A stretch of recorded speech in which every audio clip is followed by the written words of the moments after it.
Miami Hurricanes, 9-1, playing for a certain bowl, berth in the Orange Bowl, a school record victory total, and an outside chance at a national championship. The Florida State Seminoles, 6-3, playing tonight to stay in the picture for a good bowl. Never in history has the University of Miami had so much riding on a single football game. We are thrilled to be bringing it to you live here on South Florida 7, and we will be back to continue our coverage right after this timeout.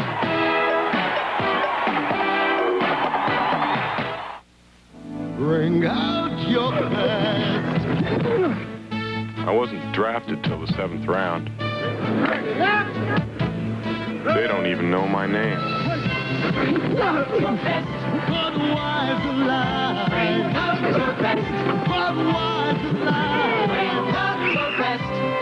The best. Croder, huh? It has a taste all its own. Enjoy it. Sakes alive, we've got value at your Dave Brower Mazda dealers now. There's a lot more to look at on our lowest price truck than just the price, because our Mazda B2000 Sundowner comes loaded. You get a 5-speed, radials, swing-out side vent windows, and full carpeting, all standard, and at just $57.95, it's the lowest price truck in America with all those standard features. See your local Mazda dealer today in Homestead and Miami. Working at a sure and steady pace almost always produces results. The problem is, it doesn't get you much attention. So even though Hewlett-Packard technology has produced a number of firsts, some of you still don't know who we are. Maybe now you will. Introducing the touchscreen personal computer, the Hewlett-Packard 150.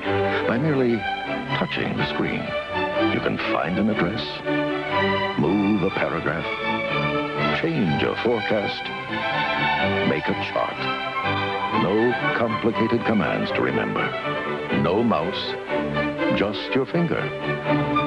In other words, you already know how to use the touchscreen personal computer, which means nothing stands between you and what you can become. Hewlett-Packard personal computers, setting you free. A capacity crowd already on its feet and roaring here at Doak Campbell Stadium in Tallahassee on a gorgeous night for football. Dave Willingham here to do the game for you, along with former Dolphin Dick Anderson. Let's take a look at a couple of matchups in the line that will be a big factor in this ball game tonight. First of all, third-string nose guard for Miami, Darren McMurray, against an experienced Florida State center, Tom McCormick. McCormick is a two-time honorable mention All-American. McMurray, of course, third team until tonight. The rest of the defensive line must give him a lot of help. The challenge for the Miami offensive line, number 76, Alfonso Carricker, the defensive tackle. Alfonso is big and fast. They say a sure first-round draft choice. The Hurricanes on the side of the line must stop him. Quarterback Bernie Kosar, of course, a little bit hampered by an ankle. We're told it's okay, but it's important that he not be hit tonight. Pre-game pageantry unfolding down on the field. Let's capture the excitement and color with Andy Lascano on the sidelines. Dave, there is electricity down here in this crowd of more than 58,000. We have just had the coin toss at midfield, and we are about to signal the beginning of the game, Florida State style. Their Renegade program with Chief Osceola on board, flaming spear in hand, will go to the middle of the field. In the middle, with the Seminole head, he will plant the spear. Balloons will go up everywhere, and it's just a great, great exhibition. Watch this.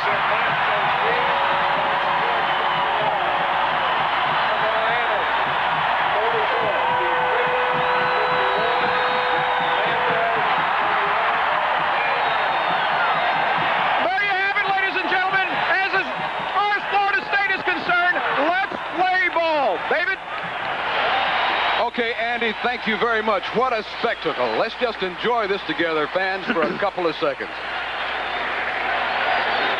A great night, Dave. Thousands of balloons going up in the air. Yellow and red balloons. Full house. People are excited. A beautiful, cool night for football. Everybody's ready. It has been an incredibly beautiful day here in Tallahassee. Temperatures tonight during the ball game expected to drop into the mid-40s.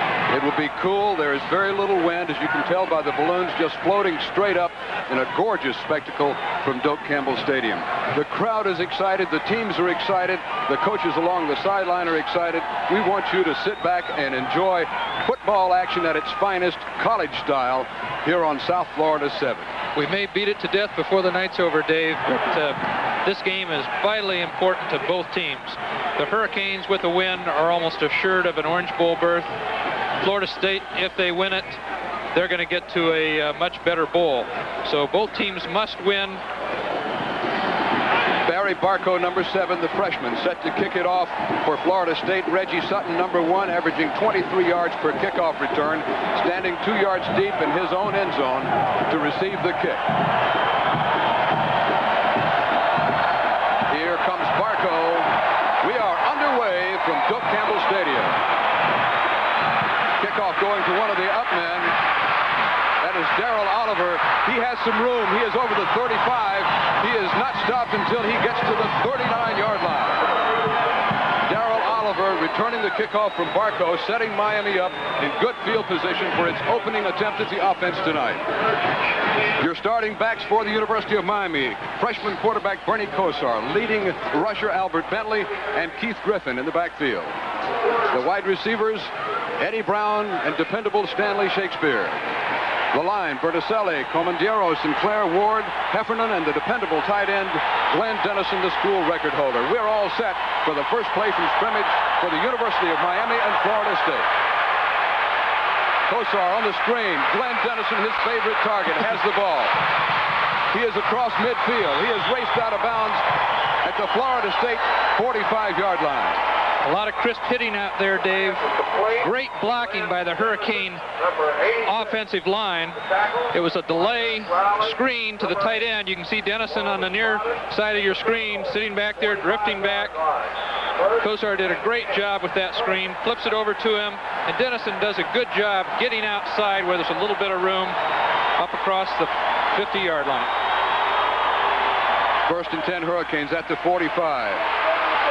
Albert Bentley spinning around the left. He is down inside the 40. A gain of about 5 for Bentley, the Hurricanes' leading rusher.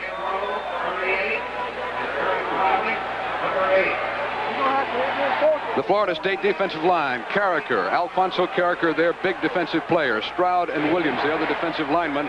Williams and Taylor, the linebackers, along with McLean and Rowe. Riley, Bloodworth, Milligan, and McCrary, the secondary people. It's second and just inside 5 yards to go for the Hurricanes. The ball at the Seminole 40-yard line.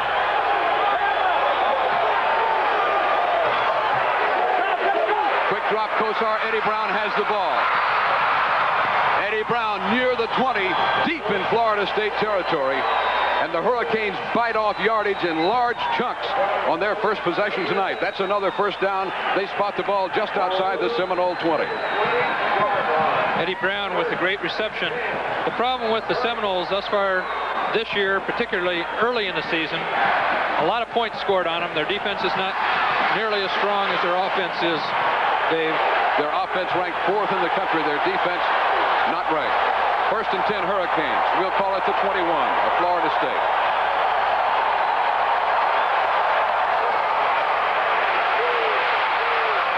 Griffin has this screen pass. Griffin is inside the 20, and then he is forced out of bounds. Number 86 on the tackle for Florida State is John McLean, the outside linebacker.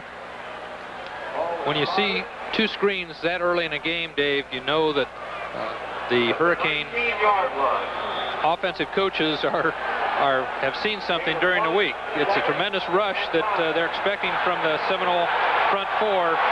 Sucks them in, and they're able to toss a little screen pass off to the side. It went for a gain of only a yard. 2nd and 9 at the 19. Kosar to the air again. In and out of the hands of Albert Bentley. And Bentley in the grasp, meanwhile, of McLean again.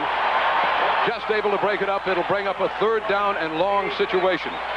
Bentley was bumped a little bit by McLean when he went out there, but he still should have caught the pass. 3rd and 9, just underway. Critical game. Enjoy it with us all evening, right through the Hurricanes welcome back home in Miami after midnight.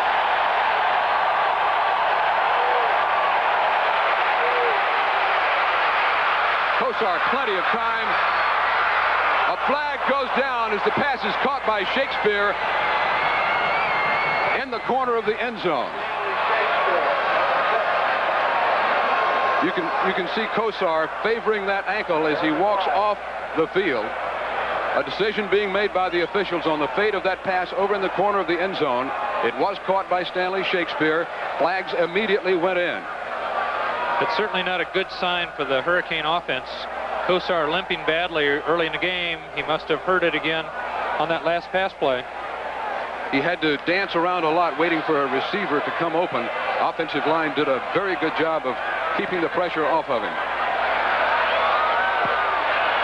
Pass interference against Florida State.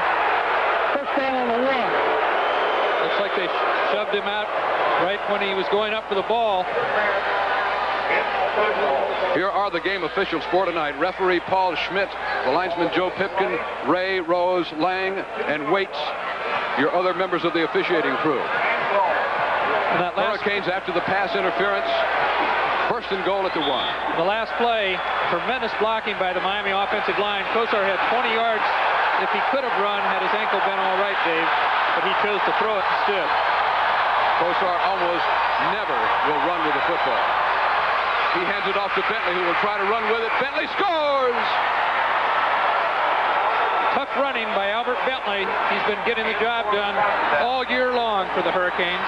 Albert Bentley, who came into this ball game as Miami's leading rusher with 698 yards on 133 carries, has put the Hurricanes out front by a score of 6-0.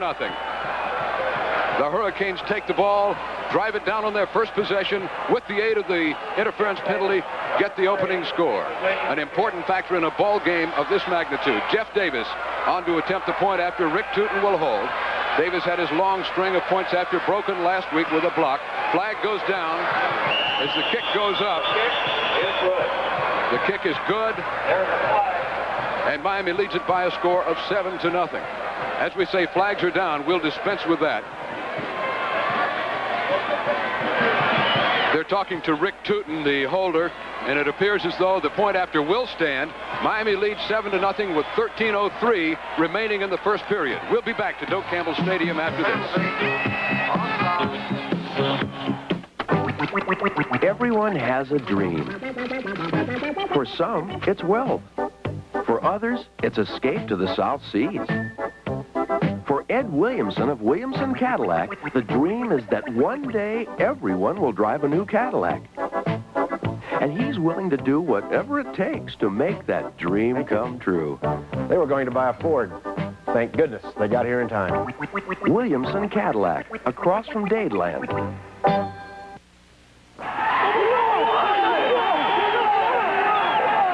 It takes super effort and talent to develop a #1 team, and that's what we're striving for here. And that's precisely what's been done by the Norton Tire Company. They've combined experience and reliability with proven products like world-famous Michelin X radial tires to give South Florida drivers a quality tire. They're coming at you right now with affordable low prices on all Michelin radials. Norton Tire Company, #1 to thousands of South Floridians. The Hurricanes out to a 7-0 lead over the Seminoles.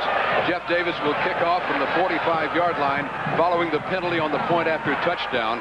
Deep receiver number 20, Roosevelt Snipes, a reserve tailback, a sophomore from Sarasota. Let's see if he kicks it over his head, Dave, or away from him. This man's dangerous, and we'll hear about him all night long. Davis has done a good job of kicking unplayable kicks, but Snipes is going to bring this one out. And he is going to pay for it. He is knocked down at around the 5-yard line. And let's see if we can pick up the man making the hit. It looked like Willie Lee Broughton, who will play some at nose guard tonight in a reserve row, putting Florida State back deep in its own territory. They're going to spot that ball at the 6-yard line. Snipes probably should not have brought that one out. Davis kicked a very good kick. It was high. It was 5 yards deep in the end zone. And the Hurricanes are ready for this football game. They're a lot tougher than they were last week. Bob Davis, Allen, and Jones in the backfield. Ouija Thompson, Jesse Hester, the wide receivers. Granada, Render, McCormick, Dukes, Hart, and Wheeler across the front line as the Seminoles go to the offense for the first time tonight. Deep handoff. It's going to Snipes, and Snipes is upended on a good play at the 7-yard line by number 89 for Miami. That is Julio Cortez, number 99, making the stop. And correction on the ball carrier, Greg Allen making the carrier. Brown, Fagan, McMurray, and Robinson across the front line for the Hurricanes. Brophy and Sisk, the dependable linebackers. A cohesive secondary of Bellinger, Sutton, Calhoun, and Williams. Greg Allen on that last carry got just a couple. Second down and 8 yards to go for the Seminoles. That is Allen again on the delay. He is over the 15-yard line. Kenny Calhoun, Kenny Sisk, the stoppers for Miami. As we said earlier, you have the number 2 defense in the country against the number 4 offense. The key to any great football game is how well your defense plays. As we used to say, if they don't score, you can't lose. Greg Allen, number 26, the all-everything tailback for Florida State, needs only 12 yards coming into the ball game to crack the 1,000-yard barrier and be the 3rd Seminole back in history to do that. He has run the ball twice for nearly 10, so the next time he touches it, he is likely to go over that 1,000-yard barrier.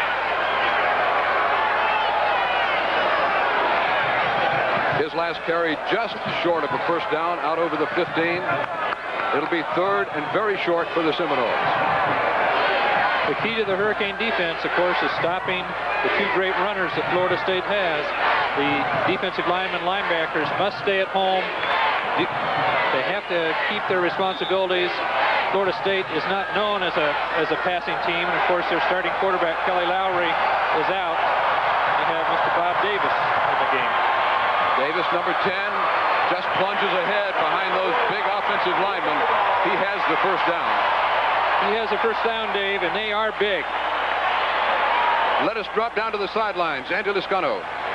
David, real quickly, in talking to the Seminole offensive players earlier in the week, they all had the utmost respect for Miami's defense. Every one of them said that Miami was solid at all 11 positions. That's kind of interesting. Back to you. There's the Miami scoring drive. 62 yards on 6 plays, just under 2 minutes elapsed. Albert Bentley capped it with a 1-yard scoring plunge. 1st and 10 Seminoles here at the 18. Allen once again, he is hemmed in, squeezes out of a couple of tackles, and just gets past the line of scrimmage. Far across out of your picture, a flag goes in. Kenny Sisk on the stop for Miami. Kenny Sisk came by and hit him in the back. Here we have a ISO on Sisk from all the way across the field. As Allen is jumping around, Sisk hits him very hard in the back. That's a surprise. From Florida State. And the clip being signaled against Florida State. We'll see how they dispense with it. Referees taking their time and being careful about the calls in this important ball game. Miami has accepted, and it will be marched off. The ball was spotted just short of the 20-yard line. They'll move it back just short of the 10.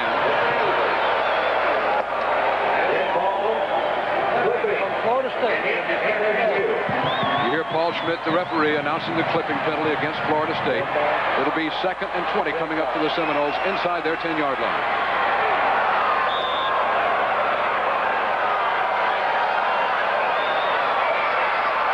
Davis with a deep drop, shooting his first pass out there, and Allen cannot hang on at the 17-yard line. Kenny Calhoun was over, ready to make the defensive play for the Hurricanes. The Seminoles have cut down the amount of passing they do since Lowry was hurt in the Arizona State game a couple of weeks ago. He has a bad knee, is not expected to see action tonight, Kelly Lowry, the senior quarterback. There has been some talk that he could come on in an inspirational role at some time during the ball game if the Seminoles need him. That's hard to do, Dave, if you truly are hurt. If he's not starting tonight, then he truly is hurt. And Davis, although he did a great job against Arizona coming off the bench, is not quite as good a passer. 3rd and long, they send Allen again. He is not near the first down. He crosses the 15. He's knocked down there by Reggie Sutton. And it will bring up a punting situation. Here we have Jones, the receiver, coming down to make a block, even though he didn't come down. He gets in his way, keeps Miami man from getting inside. Fighting with Danny Brown was Hassan Jones. Here's the punt coming out, and it is a good punt by the freshman. It is driving Eddie Brown back, I should say, inside the 25-yard line. And Brown is going to be put down at about the 30. 2 freshman punters, and this one has a 41 average, and we'll be back in a moment.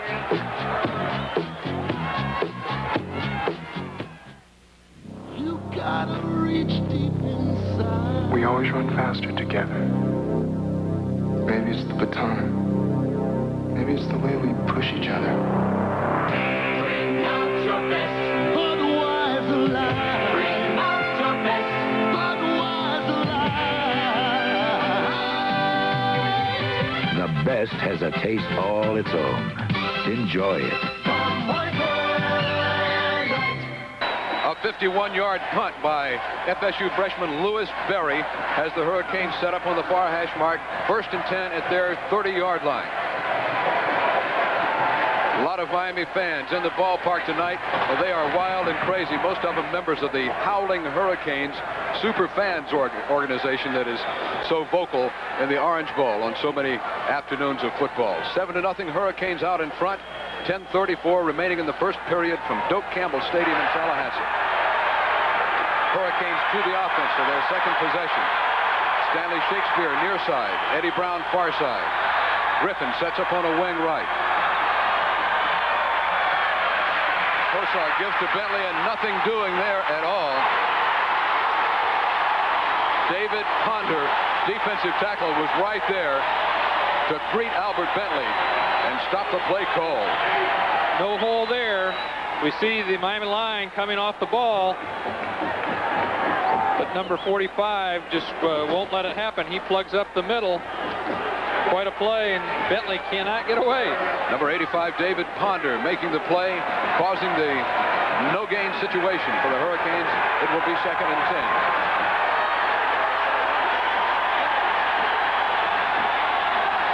Same people in there. Backs in an eye behind Bernie Kosar, the remarkable freshman, passing at a 61% clip. Carricker is in there. Kosar having to scramble. He's in trouble. Gets out of it. And he is going to gain some yardage. Kosar working on that tender ankle. Scrambles out there for a gain of just over 5 yards.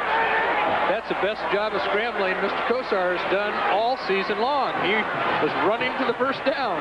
Isaac Williams, one of the nickelbacks in there, finally made the stop on Kosar. Kosar's a tough young man with a lot of determination. He's going to make it happen. He brought it up there for a gain of 6. They spotted at the 36.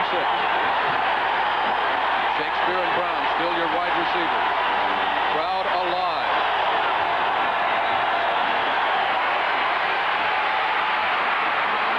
Screen. Bentley has it.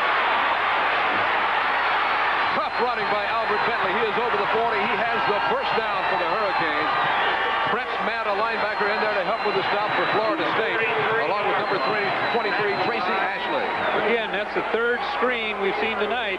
They sucked in the defensive line. There's their All-American, but a little bit late. Bentley does a great job breaking inside, pulling away from would-be tacklers, and got the first down. Center Ian Sinclair, one of the blockers out there in front of that play for the Hurricanes. 43-yard line is where it's spotted. A mix-up in the pattern out there. Stanley Shakespeare came inside at the 40. Kosar threw the ball outside. Incompletion results. It will be 2nd and 10. A definite mistake by Shakespeare. Kosar was throwing to a spot, and Shakespeare wasn't there. He kind of slipped when he came in. He might have wanted to make the head fake and go outside, but he wasn't there, and they threw the play away. It has been an absolutely dry day here in Tallahassee. The footing down on the field, excellent. Could not be a better day or a better night to have a ball game. 4 for 6, Bernie, 44 yards thus far on the night. 2nd and 10 here. He's got a man wide open. It's Eddie Brown inside the 40. Brown running laterally is near the 35-yard line. 27 on the stop for Florida State is Randy White. That was a great play in that the Hurricanes sent one wide receiver deep. The Seminoles were in a zone defense. Brown comes up underneath the three backs. There wasn't anybody within 10 yards of him. And had he gotten outside this one man, it was clear sailing. But Shakespeare couldn't get back to make the block. Play winds up at the 36-yard line in Seminole territory. Kosar appears to be calling an audible there. Pitch goes to Keith Griffin. Right side. Griffin running tough. He is inside the 30 on second effort. Let's kick it down to the field and Andy Lascano. You know, Dave, you folks were talking about Bernie Kosar and his ankle. Just talking with some of the team doctors, they say there's nothing extraordinarily wrong with it. They don't have it taped any heavier than normal. It's just, it's amazing to them that it's acting up as early in the game as it is. David? Hurricanes are inside the Seminole 30 to 29. Second and short, second and just a couple. They keep those same personnel in there. Brown and Shakespeare, wide receivers. Again, Kosar appears to be calling an audible. Throwing on second and short. Incomplete. Almost broken up over there by Kenny Rowe, the big play linebacker for Florida State. A man who goes into each game with a sore shoulder, doesn't practice much in the week, just comes on and plays hard as long as he can. This live telecast is presented by authority of the University of Miami and may not be reproduced or retransmitted in any form without the express consent of the University of Miami and WSBN. Third and just over 2 for the Hurricanes.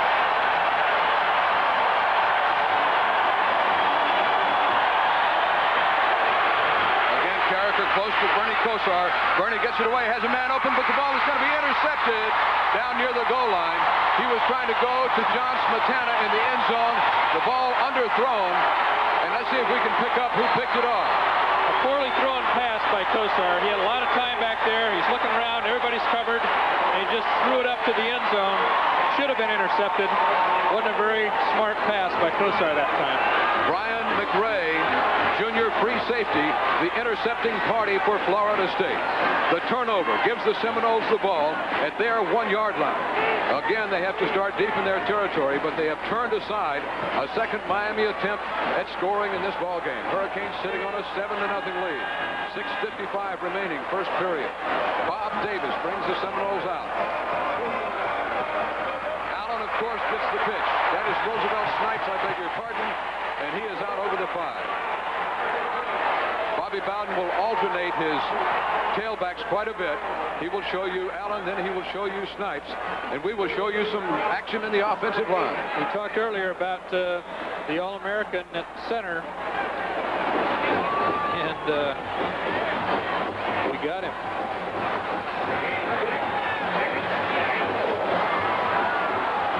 Second and about 4 after the 6-yard gain by Roosevelt Snipes. Snipes remains in there. He gets the ball. Flags go down as he is met by Ken Sisk right at the line of scrimmage. Hurricanes doing a good job of gang tackling there. Willie Lee Broughton also in on the play. Again, flags are down outside your picture.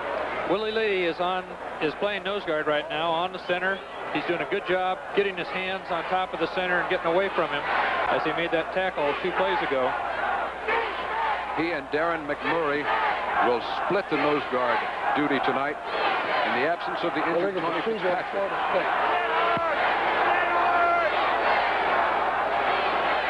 Referee Schmidt indicating that the penalty is against the Seminoles. Florida State, they only had 6 men on the line. It's declined. Third down. Down to the field, here's Andy. With Glenn Dennison, what effect is this crowd having on the play calling out there? Can you guys hear Bernie? Well, it's a little tough. He's going to have to start calling his plays a little louder, but I figure we get a couple more scores and the crowd's going to quiet down. All right, Glenn, thanks a lot. Back upstairs. Third and a long 3 after the Hurricanes decline the penalty. It does seem like there's a lot of noise on the field. I noticed 2 times that the Hurricanes checked off, and we'll be back in a moment. If you're looking for a lot of car for the money, come see us. We're your Dade Broward Mazda dealers. And we've got the RX-7, best-selling two-seat sports car in America. We've got the GLC, one economy car that doesn't economize on performance. And we've got the 626, all new, and Motor Trend's 1983 Import Car of the Year. Looking for a lot of car for the money? Mazda! Get a lot of car for your money at your Mazda dealer in Fort Lauderdale, Miami, and Pompano Beach. There's a reason why you'll find Publix deli platters at so many gatherings. They're the life of the party. Guests always seem to gather around deli platters of tasty meats, cheeses, sandwiches, and chicken. So whether you're having a company party or just having company, invite the life of the party.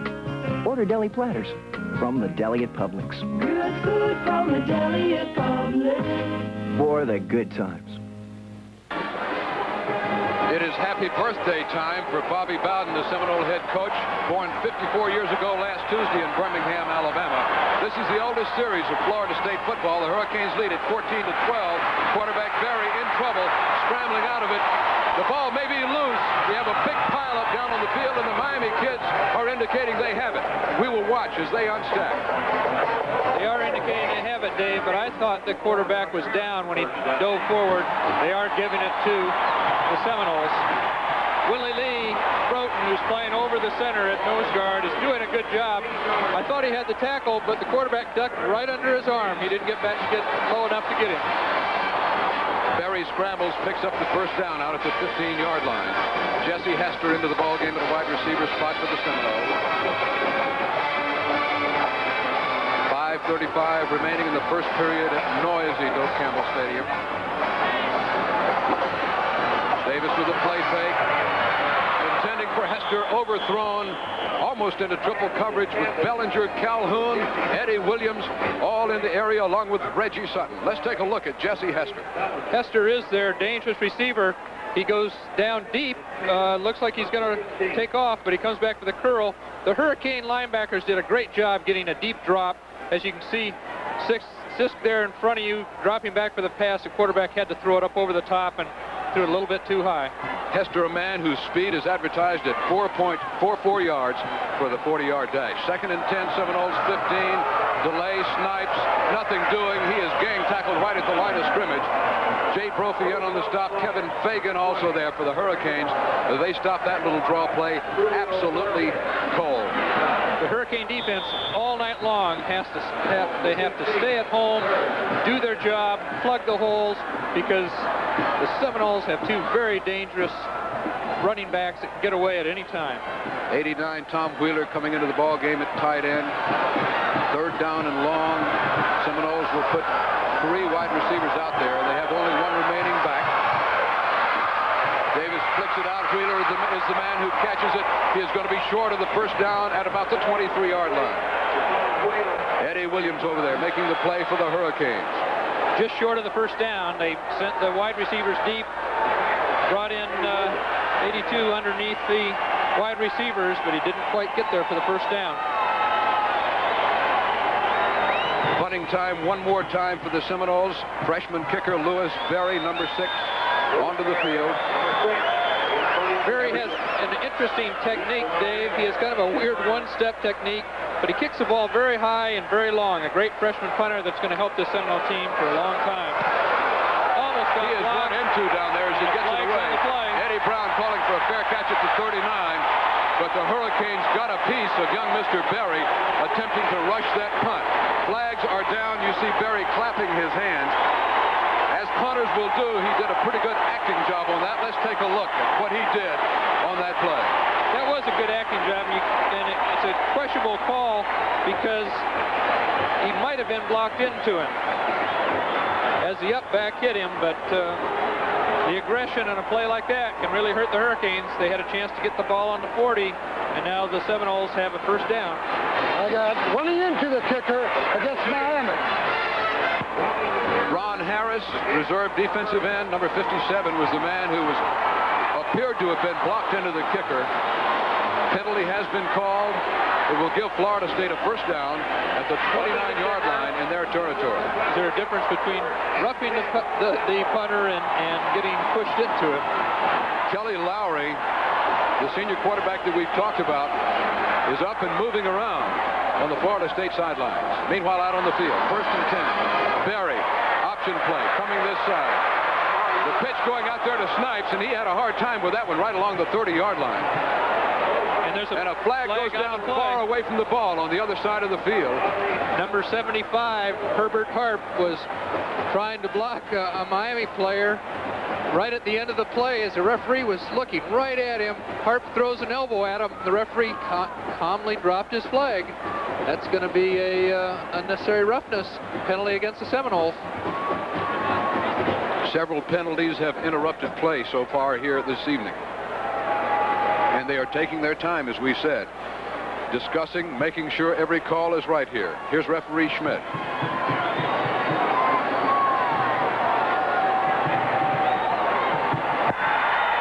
All right, I have a dead ball, personal foul against Miami. So, the call goes against the University of Miami Hurricanes, and it is going to be a big one. That's hard to believe, Dave. Harp threw an elbow at him. Maybe the Miami player, who was Kevin Fagan, reacted to the action, and very often it's the second party in a situation like that will get caught and get flagged. The long penalty takes the ball out over the 45. Now the referee picking it up, and he's going to go back with it. Let us make up our mind. Dead ball foul against Miami. Dead ball foul against Florida State. They're penalized in the order of their occurrence. First down, 25. I wasn't all wrong, Dave. He did throw an elbow at him. Bobby Bowden with the winningest record in Florida State football history at 65 and 25. We'll have a replay of that last down when all of this marching the football up and down the hash marks is finished here.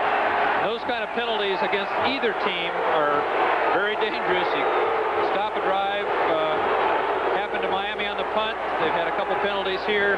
Both teams need to get back in line and start playing football.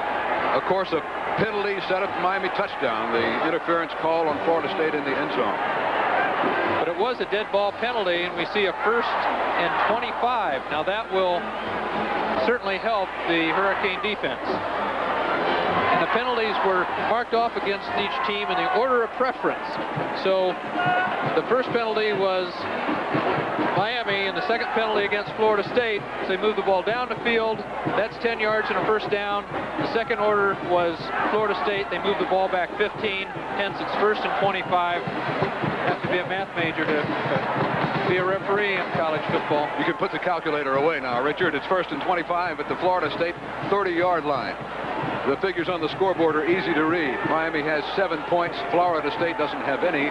3 minutes, 45 seconds remaining to play in the first period at Doak Campbell Stadium.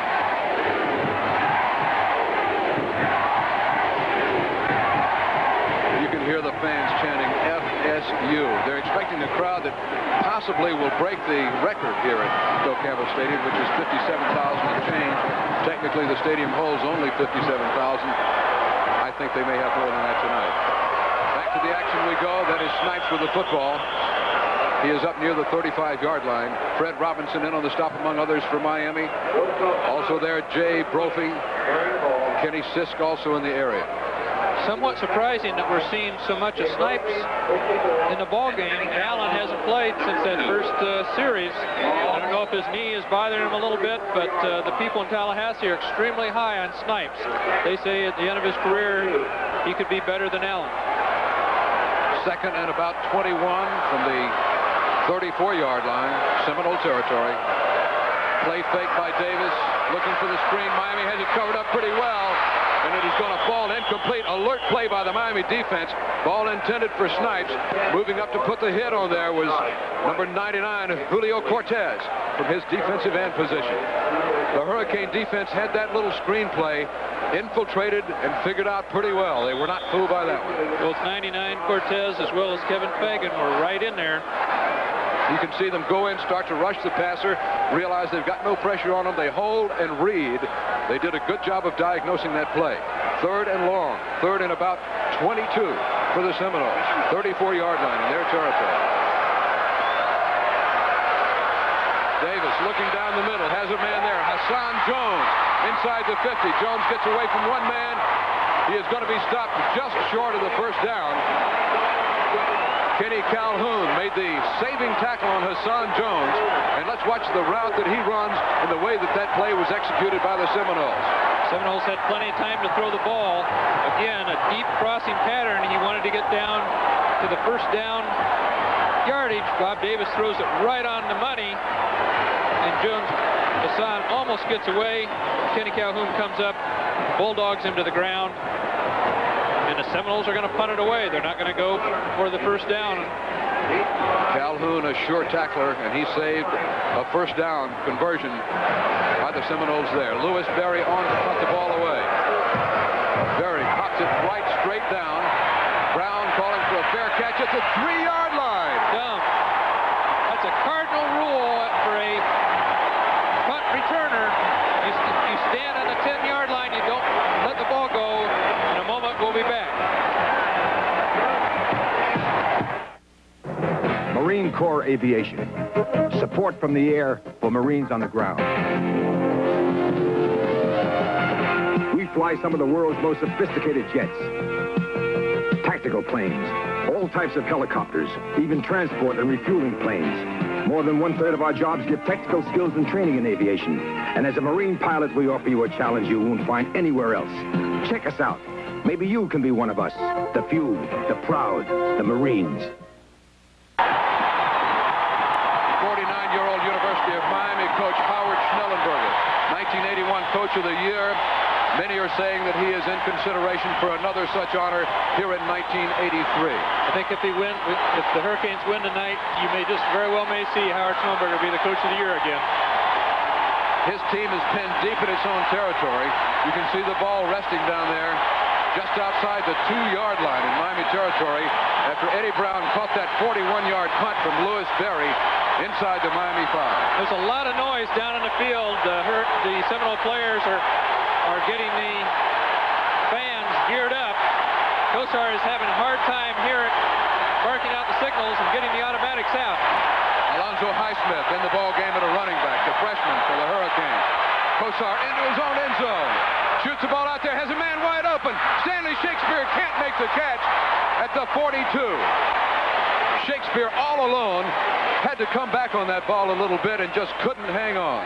That takes a lot of guts to throw the ball out of your end zone on the 3-yard line. But Shakespeare had him beat by 5 yards. And look back, I don't know if the defender's arm got in the way, but Shakespeare just did not look the ball in and catch it. Hurricane offensive line doing a superior job of keeping the pass rush off Bernie Kosar and letting him get away that play. 2nd down and 10. Bentley and Highsmith in the backfield. Crowd on its feet and roaring. Kosar trying to call an automatic. Highsmith pecking along the line of scrimmage. He's out to the 5. The hometown crowd certainly is advantageous when they make that much noise when you're trying to call signals. It really helps the defense on the field. He got 3 yards. It'll be 3rd and 7 for the Hurricanes. John McClain made the stop for the Seminoles. FSU adjusting the defense. Extra defensive backs going in. 1:13 to play, first period. Kosar's going to throw it. Has Brown wide open, and this pass is far overthrown. And he did have Brown wide open, and Kosar really threw a poor pass. 4 yards over the head of the receiver. Defensive back Brian McCrary back there to cover. It is going to set up Rick Tootin with an extremely difficult punting situation. He will be standing near the end line. Hassan Jones back to receive for Florida State. He is standing at about the 45. Rick Tootin with an average of about 39 yards, 39.2 to be exact, coming into this ball game. Freshman punter for the Hurricanes. 10 men along the line for Florida State. They're in on it. They block it. It is blocked, and the official signals safety for Florida State.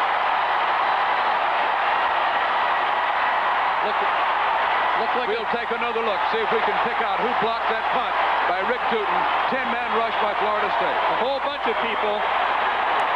Number 85 came in. Defensive tackle David Ponder, the man who blocked that kick. Hurricanes lead 7-2. We'll be back. You get that old special feeling during old special feeling dealing days. It's Old Special Feeling Dealing Days. The Sunshine Olds Network, your Florida and South Georgia Olds dealers are dealing on Cutlass Supreme, dealing on Delta 88, dealing on Cutlass Sierra, and the full line of 84 Oldsmobiles. Old Special Feeling Dealing Days, now through November 30th. You get a special deal on an Oldsmobile. From the Sunshine Olds Network, we're dealing. Presenting a Sanyo video recorder with special effects beyond the ordinary. Effects like slow motion and freeze frame, but with all the clarity and none of the usual interference. The Sanyo VCR with our clear four-head design. Clear special effects at a clearly affordable price. Sanyo's clear four-head design. Now the choice is perfectly clear. Sanyo, the official video products of the 1984 Olympics. Free kick following the safety. Rick Tootin will punt it out of there. Roosevelt Snipes, number 20, deep to receive for Florida State. Tootin gets it high. Snipes inside the 25. He's over the 45. He is to the 47-yard line. Ken Sisson, along with number 28 from Miami, Willie Martinez, in on the stop. The Seminoles will have pretty good field position at the 47-yard line, a 33-yard punt on the free kick after the safety by Rick Tootin. Roosevelt Snipes was, as I said, among the top 3 in the junior college 100-meter dash finals last year. He can fly. Allen is in there now, along with Jones. Davis to throw. Davis. Eddie Williams back there. Williams has it bounce off his chest. Eddie Williams, the only person in position to make a play on that ball. The defensive back, the safety for Miami, couldn't hang on at the 15-yard line. Williams does a great job as a free safety. His only problem is he's dropped 3 interceptions in the last 4 games. They need to work on his hands. You hate to see that, a defensive back dropping the ball when they throw it to you. I never saw number 40 for the old Dolphins drop any, did I, Richard? Couldn't afford to. You don't get the ball that often. The defensive back has to make that play. 2nd and 10 for the Seminoles. Davis with split backs, getting some pressure, gets the pass away, and it's ruled incomplete. The intended receiver, tight end Tom Wheeler, they say no catch at the 50-yard line. I think he caught it. It hit him once, bounced up in the air, and it landed on his chest when he was on the ground. I don't think that ball hit the ground, Dave. The Ibis disagrees with you. He says no catch. And his word is final. All right. 3rd and 10 coming up for the Seminoles. Jesse Hester into the ball game, replacing Ouija Thompson. Bobby Bowden rotating his wide receivers in there, bringing the plays. Hester splits to the far side.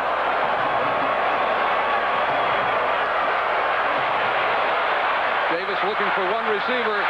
He had Hester down there inside the 35, and he couldn't hang on. Miami back there to obscure his vision just a little bit. Let's take a look at what Hester did on that play that did not result in a completion. The difference is Bob Davis had a lot of time to throw. Hester is running a deep crossing pattern. Look at that drop Calhoun has. He's down the deep middle. The linebackers, as you can see, 41 and 92 for the Hurricanes. They got excellent drops, and the ball was thrown late. There he again to kick. Not a good punt. Low. Eddie Brown takes it at the 13. He's around the corner. He is over the 25. He is not going to be stopped until he is rolled out of bounds outside the Miami 30-yard line at about the 32. Eddie Brown with a good punt return for the Hurricanes to give them some decent field position as they go back to the offense. And that's the first time he was able to turn the corner. Got a great block out on the side. I didn't see who made the block, but he got 2 Seminoles as he turned the corner and started upfield. Very important to catch the ball first and then run with it. They mark it at the 31-yard line. 17 seconds, as you can see, remaining in the first period of play. That's Danny Brown, who has a chronic sore knee, getting some tape on the sideline and putting his brace back on. Hurricanes first and 10 at their 31-yard line. David Kentai in the ball game. Wide receiver split to the near side, out of your picture.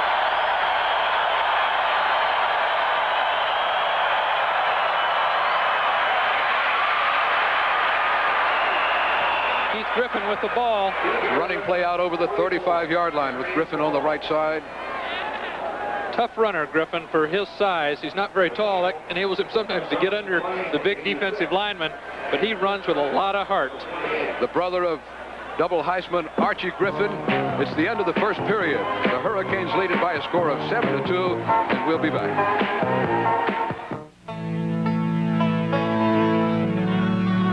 Early in the year, these guys were down here scouting the kids.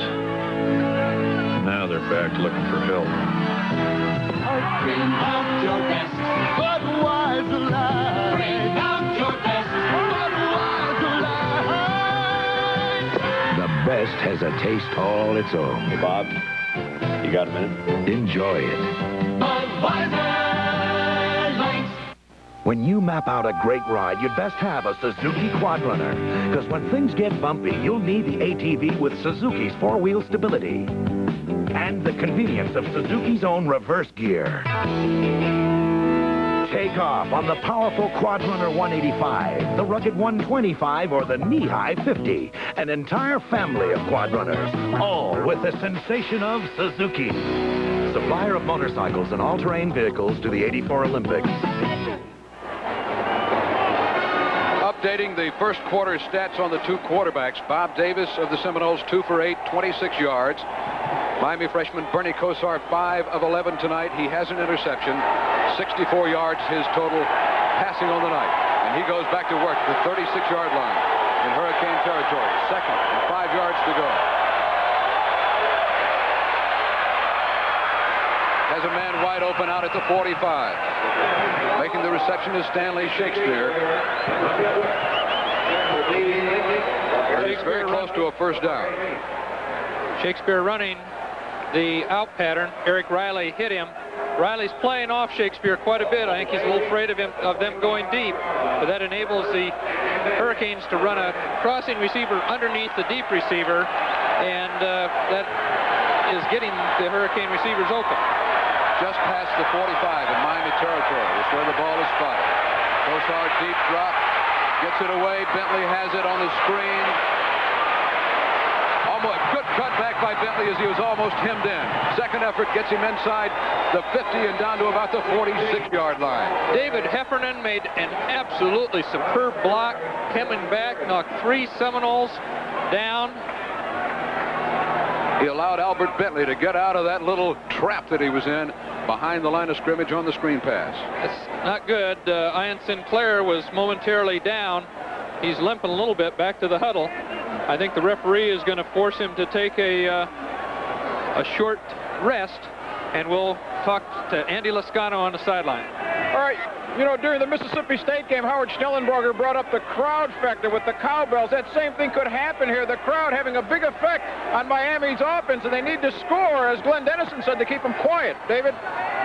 Okay, Andy, we have a second down situation. The ball is at the 47-yard line in Seminole territory. Miami has about 2 yards to go. Dick. Ian Sinclair off the field. When the player goes down, the referee makes him go off the field.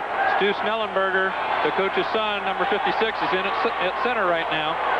Stu Schnellenberger, when healthy, one of the toughest blockers on the Miami offense. He does have a chronic knee problem. Second and short for the Hurricanes. Kosar drops the snap and falls on it. That will happen when you put a new center in the ball game. That'll result in a loss of maybe a yard. It'll bring up 3rd and about 3 for the Hurricanes. We have Sinclair coming back in the game.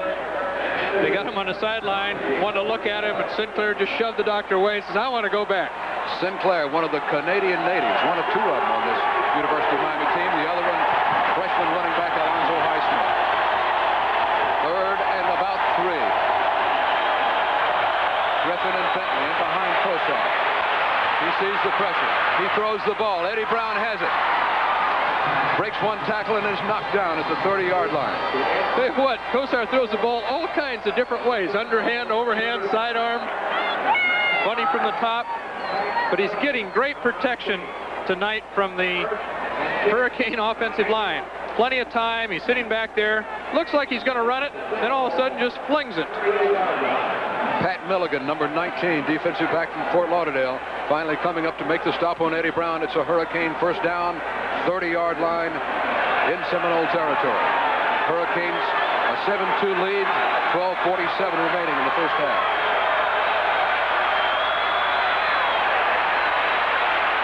Kosar going long. Shakespeare wide open. The ball is knocked away at the last instant.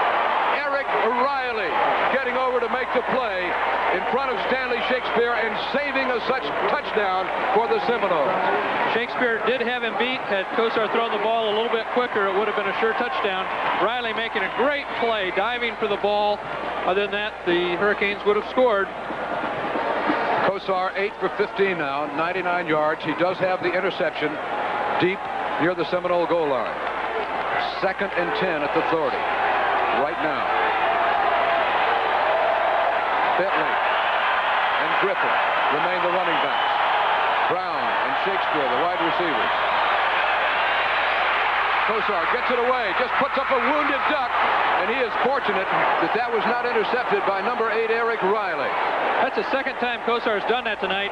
Not very smart. He should tuck the ball away and get sacked, but when you throw the ball up like that, it's going to get intercepted. He was just awful lucky. 3rd and 10 situation. That is quarterback coach Mark Trestman telling Bernie Kosar what he wants to do in this 3rd and long predicament at the Florida State 30. Seminoles with extra defensive backs in there. Eddie Brown comes to the wide near side of the field. Stanley Shakespeare far side. 3rd and 10. He's checking off. Rush coming. Kosar gets it away. Underthrown. No chance for Stanley Shakespeare over on the far side to come back and get that ball. Kosar under heavy pressure just had to heave it out there. Riley in the area defensively for the Seminoles. Brings up a 4th down situation for Miami. They rushed 4 people that time and put a lot of pressure on Kosar.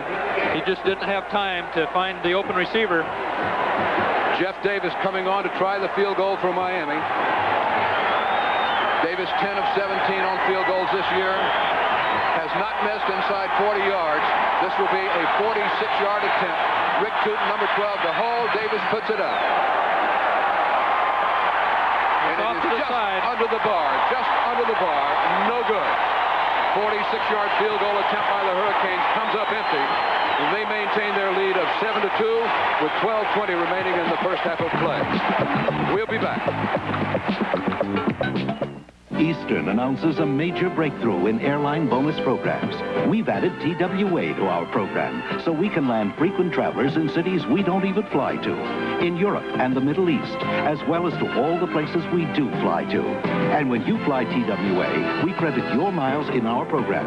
So enroll on your next Eastern flight. You'll never find a better time to join. We're Eastern, America's favorite way to fly. Dave Willingham along with Dick Anderson. Doak Campbell Stadium in Tallahassee. 7-2. The Hurricanes lead. Seminoles with the ball. 1st and 10 at their 45-yard line. Alvin Ward along the sidelines getting a little rest. The guard for the University of Miami. He is fighting Alfonso Carricker, the highly rated defensive tackle for Florida State.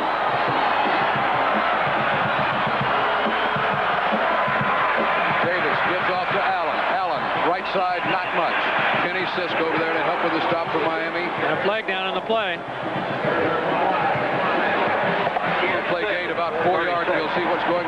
the flag. The flurry of flags we had earlier slowed down a little bit. We haven't had one in quite a while.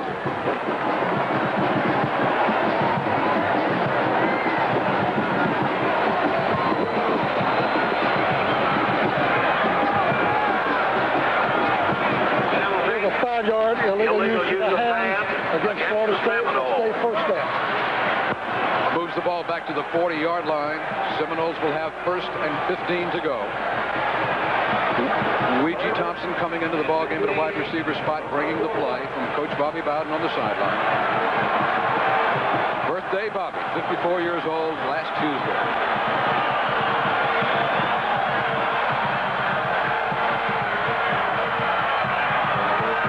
Davis fakes the delay. He still has the ball. Gets it out along the near side. And the play is stopped right past the 45-yard line. The receiver, Wheeler, on the play. Kenny Calhoun made the stop. Nice fake there on the little pass by Davis. They've run that pass twice now and sent the receiver underneath. He's wide open in the deep defense the Hurricanes are using. 1st and 20, they gave him 10 yards. They still made 10 yards on that play. 2nd down at the 46. Again, the play fake Davis. Going up the middle. Has a man open. Wheeler again. He's inside the 35.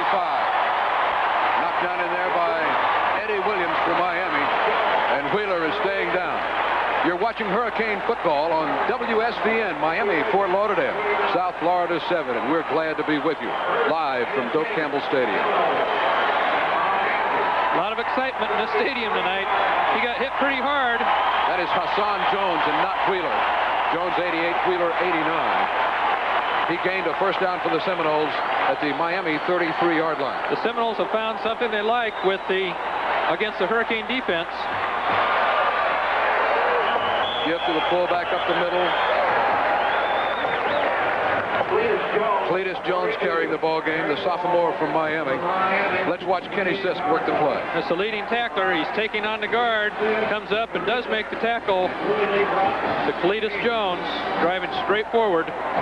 Play gain 6 yards. Ball is at the 28-yard line. The FSU offense on that one side, 6'1", 285. Ward is 6'3", 295. Big people. Here's the reverse option by Davis. Allen with the ball, chased out of bounds inside the 25 at the 24. Reggie Sutton, Kenny Calhoun over to make the stop for Miami. It is about a yard short of the 1st down. Less than a yard. They put it down just outside the 24. 3rd and very short coming for the Seminoles. Hanson, tight end, coming into the ballgame, number 96. Double tight end offense for the Seminoles. Allen and Jones in the backfield in the eye. The quarterback, Bob Davis, sneaks it across. Finds a quick little hole in there, and again, he dives behind Dukes, 6'1", 285, and Ward, 6'3", 295. How do you like to have to go up against them every week? They have a weight advantage on the Miami defensive line. And they have a 1st down at the Miami 22-yard line. 82 back in the ballgame is wide receiver Tony Johnson, replacing Panton, the tight end. Johnson coming near side at the bottom of your screen. Give to the fullback Jones. Running room inside the 15. To about the 12-yard line he goes. A quick hitter up the middle when you're watching Allen or Snipes every time. That leaves the fullback wide open when he gets that quick hitter to the weak side. Winston Moss having to go back and make the stop, pursuing for the Hurricanes. It'll be a 1st down, or nearly so, for the Seminoles. They're announcing the record attendance right now.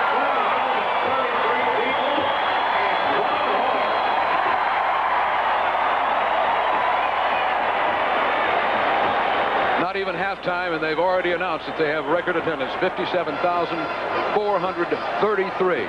And one horse. And one horse in the ballpark enjoying the action.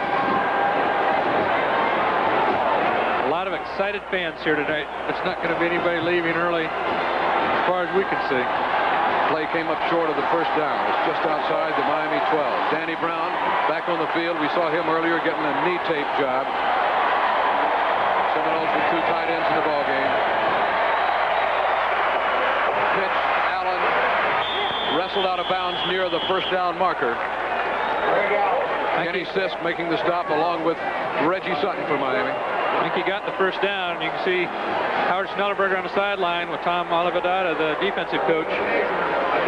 His defense has played great all season. They've only had three teams that have scored more than 10 points on the Hurricanes, ranked number 2 in the country. And they'd sure like to stop the Seminoles this time. Trying to counter the country's 4th-ranked offense in yardage, 3rd-ranked in terms of points scored are the Seminoles. You get a good close-up of the measurement. He actually lost a little bit on that carry. It's going to be 3rd and about a yard for the Noles. It's one of those plays, Dave, when my eyes don't work, I thought he made it. Again, 82. Tony Johnson coming into the ball game for the Seminoles. 3rd and 1. They spot it right at the Miami 13.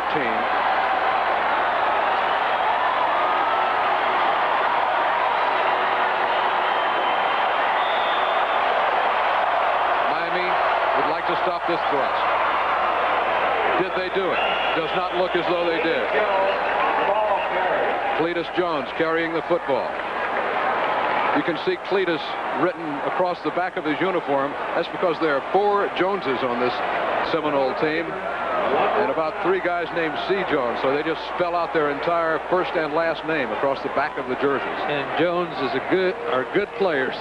A lot of good Joneses on this team.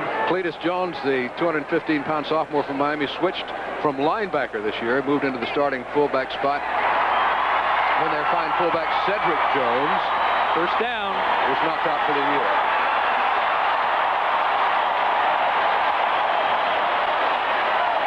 We saw a lot of garnet and gold on the streets of Tallahassee all day long, around our hotel.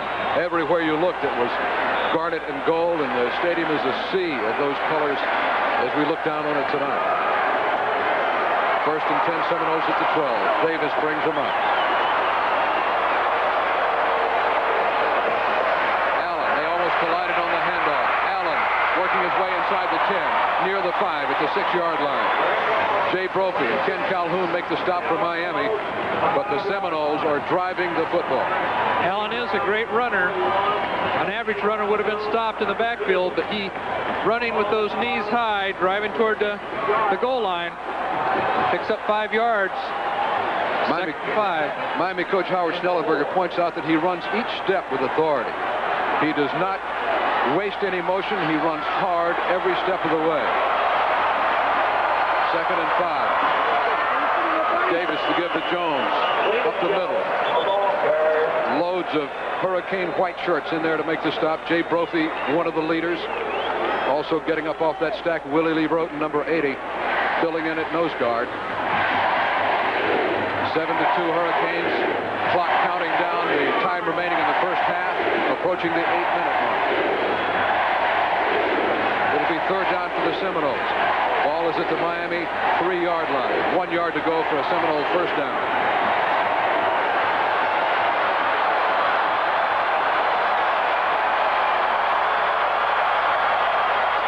Davis, counter option. Allen, touchdown. That shows that Allen's a great runner. Both Brophy and Sisk had a shot at him. They both hit him, but he got in the end zone anyway. 12th touchdown of the year for Greg Allen. Fine football player.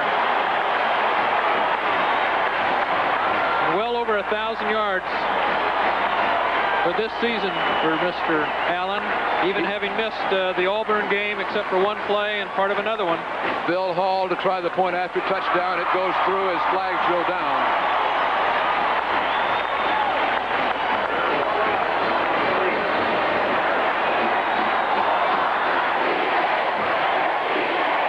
Discussing the infraction with quarterback Bob Davis down on the field.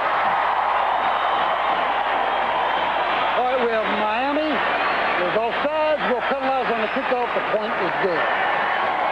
9, make that 8-7. The Seminoles go ahead, and we'll be back after this. We're your Dave Broward Mazda dealers, and we've got the new B2000 SE5. Sakes alive, sakes alive. Mazda's new SE5 is a sporty truck priced down with other people's base trucks. It comes with a 5-speed, radial tires with spoker wheels, special striping, step bumper, dual sport mirrors, all standard, and all for just $59.95. Come drive Mazda's B2000 SE5. See your Mazda dealer today in Homestead and Miami. Here in Florida, honor is a part of our life. Now, Charlotte uses her honor card at the grocery store, where she's found an automatic teller surrounded by bag boys.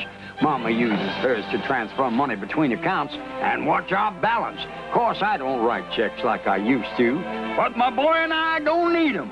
All we need is our cards. Junior. Now bank at any automatic teller in Florida with this symbol of honor. Either you got it or you don't. 9-7. The Seminoles have gone out in front of the Hurricanes. 7:50 remaining in the first half of play. Barry Barco kicking off for the Seminoles. Reggie Sutton back deep for Miami, but one of the upmen is going to take it here. Albert Bentley, and he gets it back to the 15-yard line. Seminole coverage team's doing a good job of getting down there. Here's the FSU touchdown coming at you one more time with Greg Allen carrying, Dick. Just a straight option play down the line. Tosses to Allen quickly. Brophy has a shot at him. Reggie Sutton has a shot at him, and he busts in the end zone. Again, the fake to the fullback. Quick pitch out to Allen. He's fast. Garth Jacks with a good stop on the special teams. Halted Albert Bentley at the 15-yard line. That's where the Hurricanes start to the offense. Keith Griffin spins away from one tackle. Back to the line of scrimmage and no more.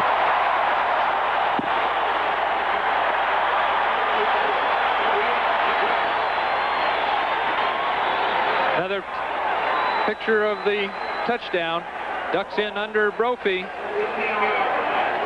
Hits the cornerback and bounces into the end zone. Brian McCrary made the stop on that last play for no gain. On Keith Griffin, it'll be 2nd and 10 Hurricanes at their 15-yard line. David Pintai, right at the bottom of your picture, number 11 at wide receiver. John Smetana also in there. The handoff goes again to Griffin. Griffin working hard. He's out near the 25. It'll be stopped at the 24, about a yard short of the first down. A good block by wide receiver John Smetana. You can say scoring drive, 12 plays, 70 yards. They ate 4:30 off the second period clock with that drive. Good tough run in that last play by Griffin. The draw is set up by a hard rushing Florida State line. You might see just a short yardage here. Triple tight ends in the ballgame for the Hurricanes on 3rd and 1. Florida State with a 7-man front. Bentley, he has the first down. He had to get just across the 25, and they're going to spot it at the 26. The third tight end that comes in the ball game is number 56, Stu Snellenberger. He is a converted tight end. Started out at center, hurt his knee, and he's been used lately as a third tight end on short yardage situations. He and his cohorts did a good job of blocking that play and getting the first down for the Hurricanes. Ball is at the 26-yard line. Kosar still has it. He has Dennison. Dennison is out of bounds at the 35-yard line. Close to the first down, probably a yard short. Quarterback Steve Bloodworth on the tackle for FSU. And here we have an isolation on Dennison all the way across the field. You can see him underneath the linebackers. He's wide open as they get good drops. Turns upfield, doesn't quite get to the first down. 2nd and 1 for the Hurricanes. Glenn Dennison came into the ballgame with 51 catches on the season. That is an all-time high for the Hurricanes. He also is their career record holder with 105 receptions. 2nd and about 1. Double tight ends in there. Snellenberger on the right side trying to block for Griffin. He has the first down. He's over the 40. He is to about the 42, 43-yard line. Keith Griffin really running hard tonight. Really hitting in there and making those strides count. I was just going to say that, Dave. Keith Griffin really wants it. He's running hard. He's bouncing back. It looked like he was stopped up, going outside, and he cut back to the middle. Got enough yardage for the first down. Bloodworth again on the tackle. They spotted at the 42. Hurricanes with two wideouts back in there. Eddie Brown near side. Shakespeare far side. Bentley away from one tackler, away from another. Put down as he crosses the 45. Again, it's Bloodworth. He's all over the place. Also hitting in there, Kim Mack, a linebacker number 13 to help with the stop.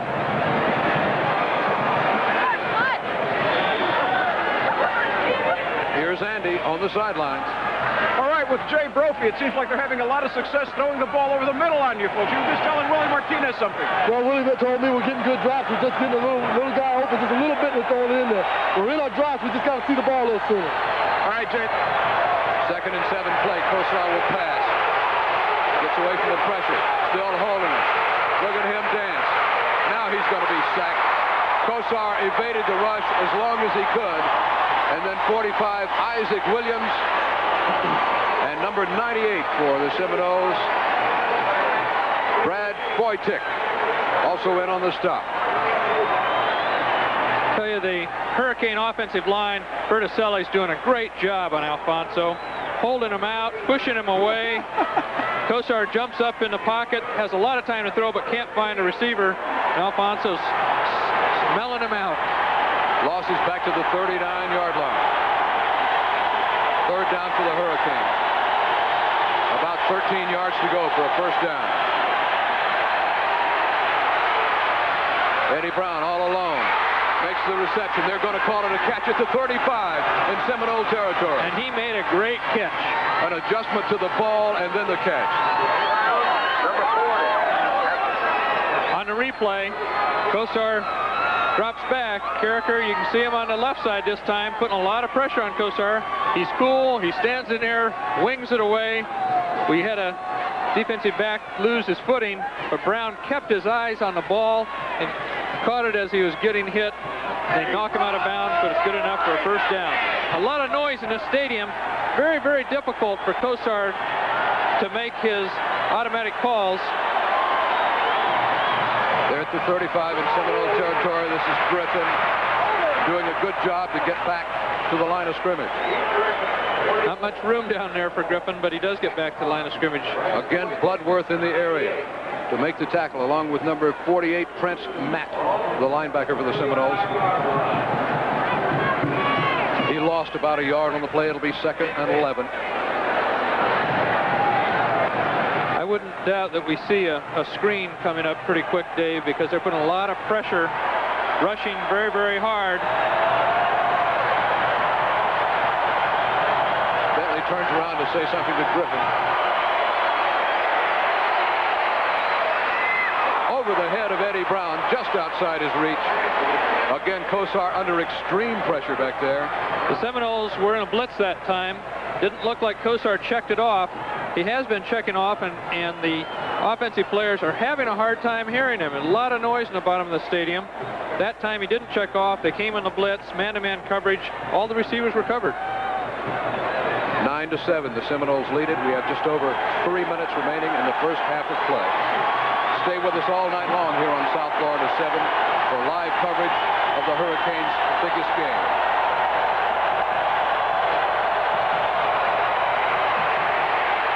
Kosar down.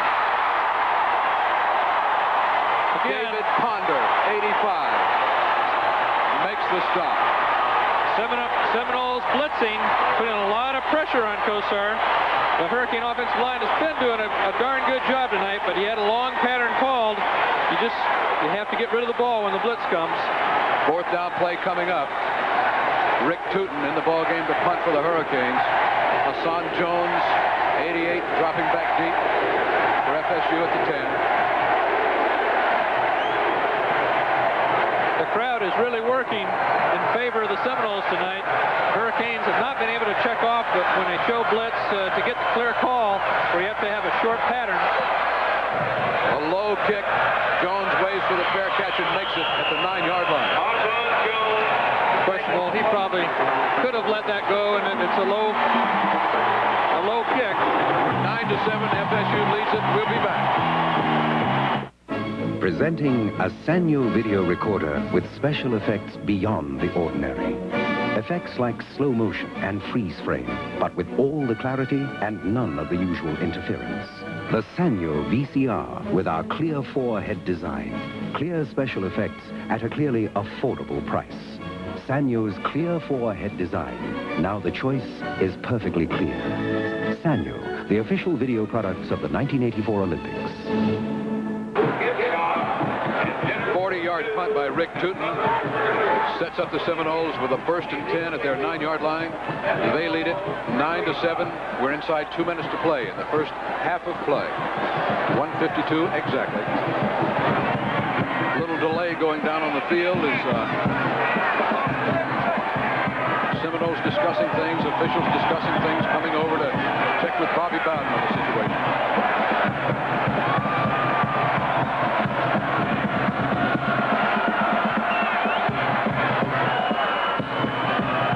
Bobby Bowden has led the Florida State Seminoles into 4 bowl games since he's been here. This is a contest to make it 5 this year. This is a contest between 2 great coaches, great people, great gentlemen. Both have good staffs, and they've brought a lot of good football to the people in the state of Florida. Great friends, I might add, Dick. They get along very well. As a matter of fact, Coach Schnellenberger has said on more than one occasion that he patterns a lot of the things in his program after what Bobby Bowden does up here at Florida State. By the way, they're tied at 2-2 in their personal battle. They'll break out of that one tonight, barring a tie. That's right. And somehow neither one of these 2 teams have the same kind of rapport with the University of Florida, even though there are 3 great teams in the state of Florida. As we'll see Florida State go against the University of Florida in a couple of weeks. Miami, of course, the only loss to the Hurricanes. First game of the season, 28-3. The Gators took them apart rather easily. Since then, the Hurricanes have remained very, very tough. Won 9 in a row, looking for the 10th that would get them into the Orange Bowl. Speaking of those Florida Gators, a 24-7 winner this afternoon over Kentucky. 1st and 10. We get back to the action. Seminoles. Davis gives it up the middle. Jones plunges out near the 15. Jay Brophy getting up out of there, making the stop. Sisk also there.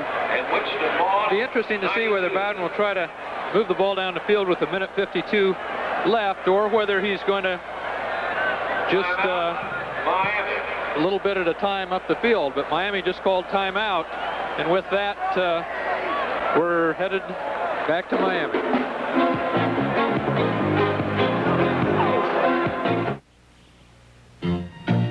It's not just a race. It's a game. If they think I'm tired, maybe they'll make their move. Bring out your best. Then I'll make mine. Bring out your best. Budweiser Light. Bring out your best. Budweiser Light. The best has a taste all its own. Enjoy it. Budweiser Light.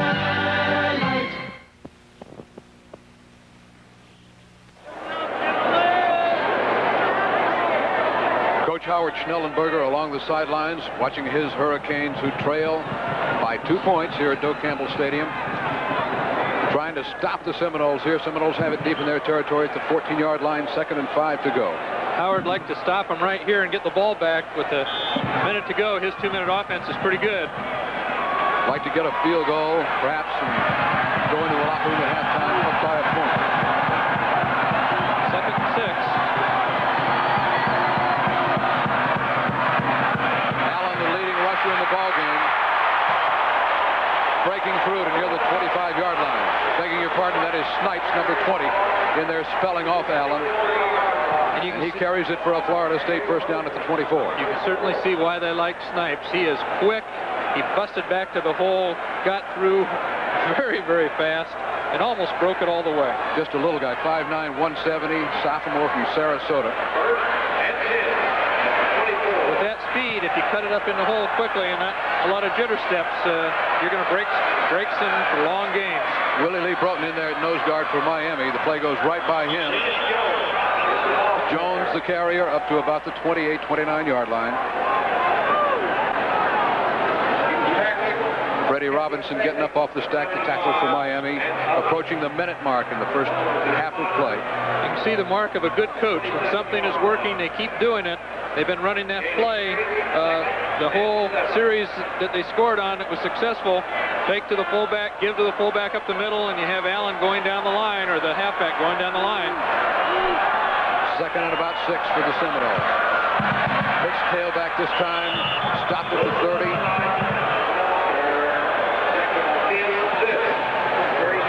Willie Lee Broughton in there playing nose guard, as we said, helping with that stop. Kenny Sisk also there. Timeout going down on the field. 31 seconds remaining on the scoreboard clock. Let us.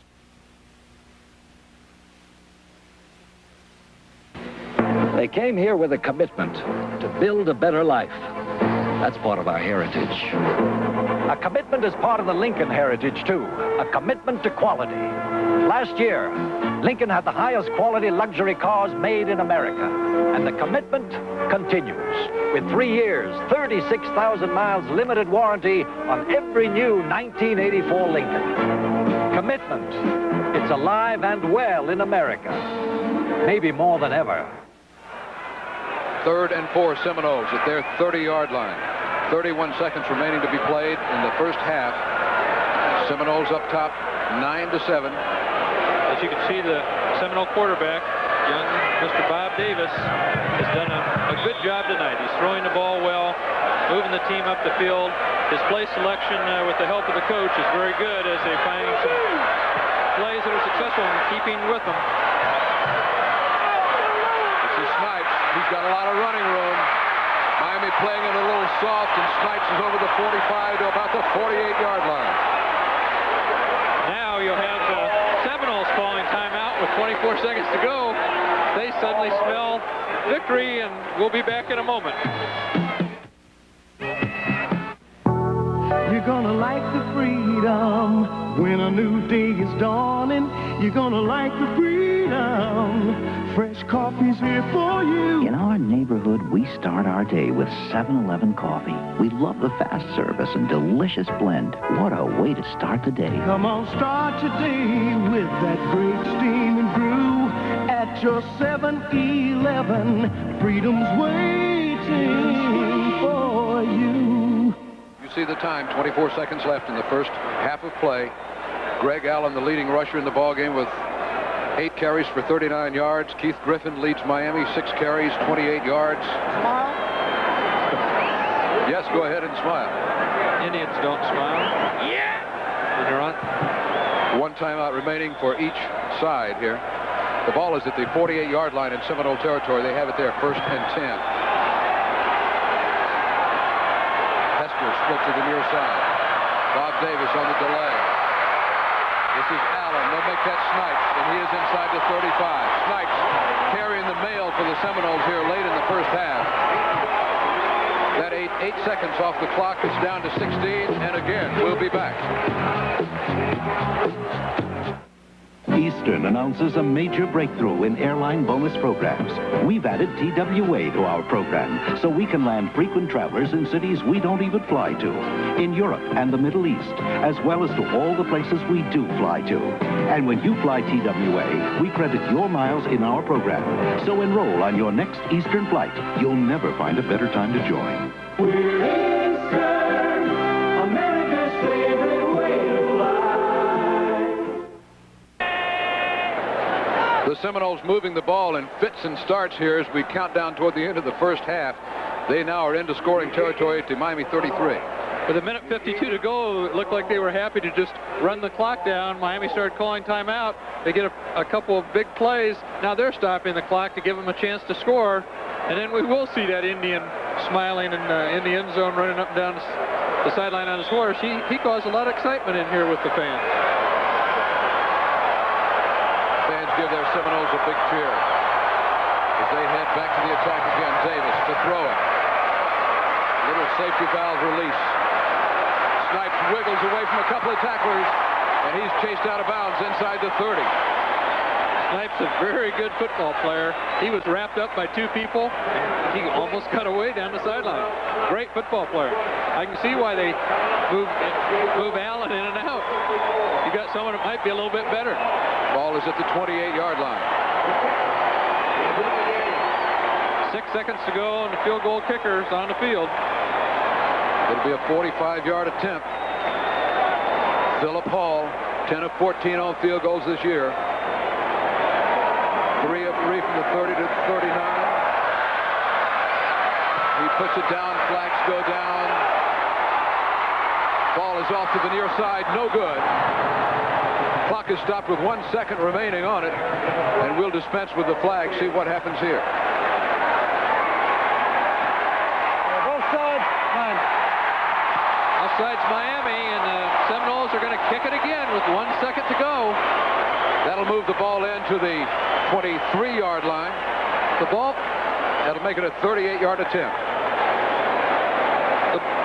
The ball was far enough, but just went past the goal post. This time he'll be 5 yards closer to the hook right at the end. 4 inches to the right, he would have made it. A superb camera angle from director John Crow and crew here at Doak Campbell Stadium tonight.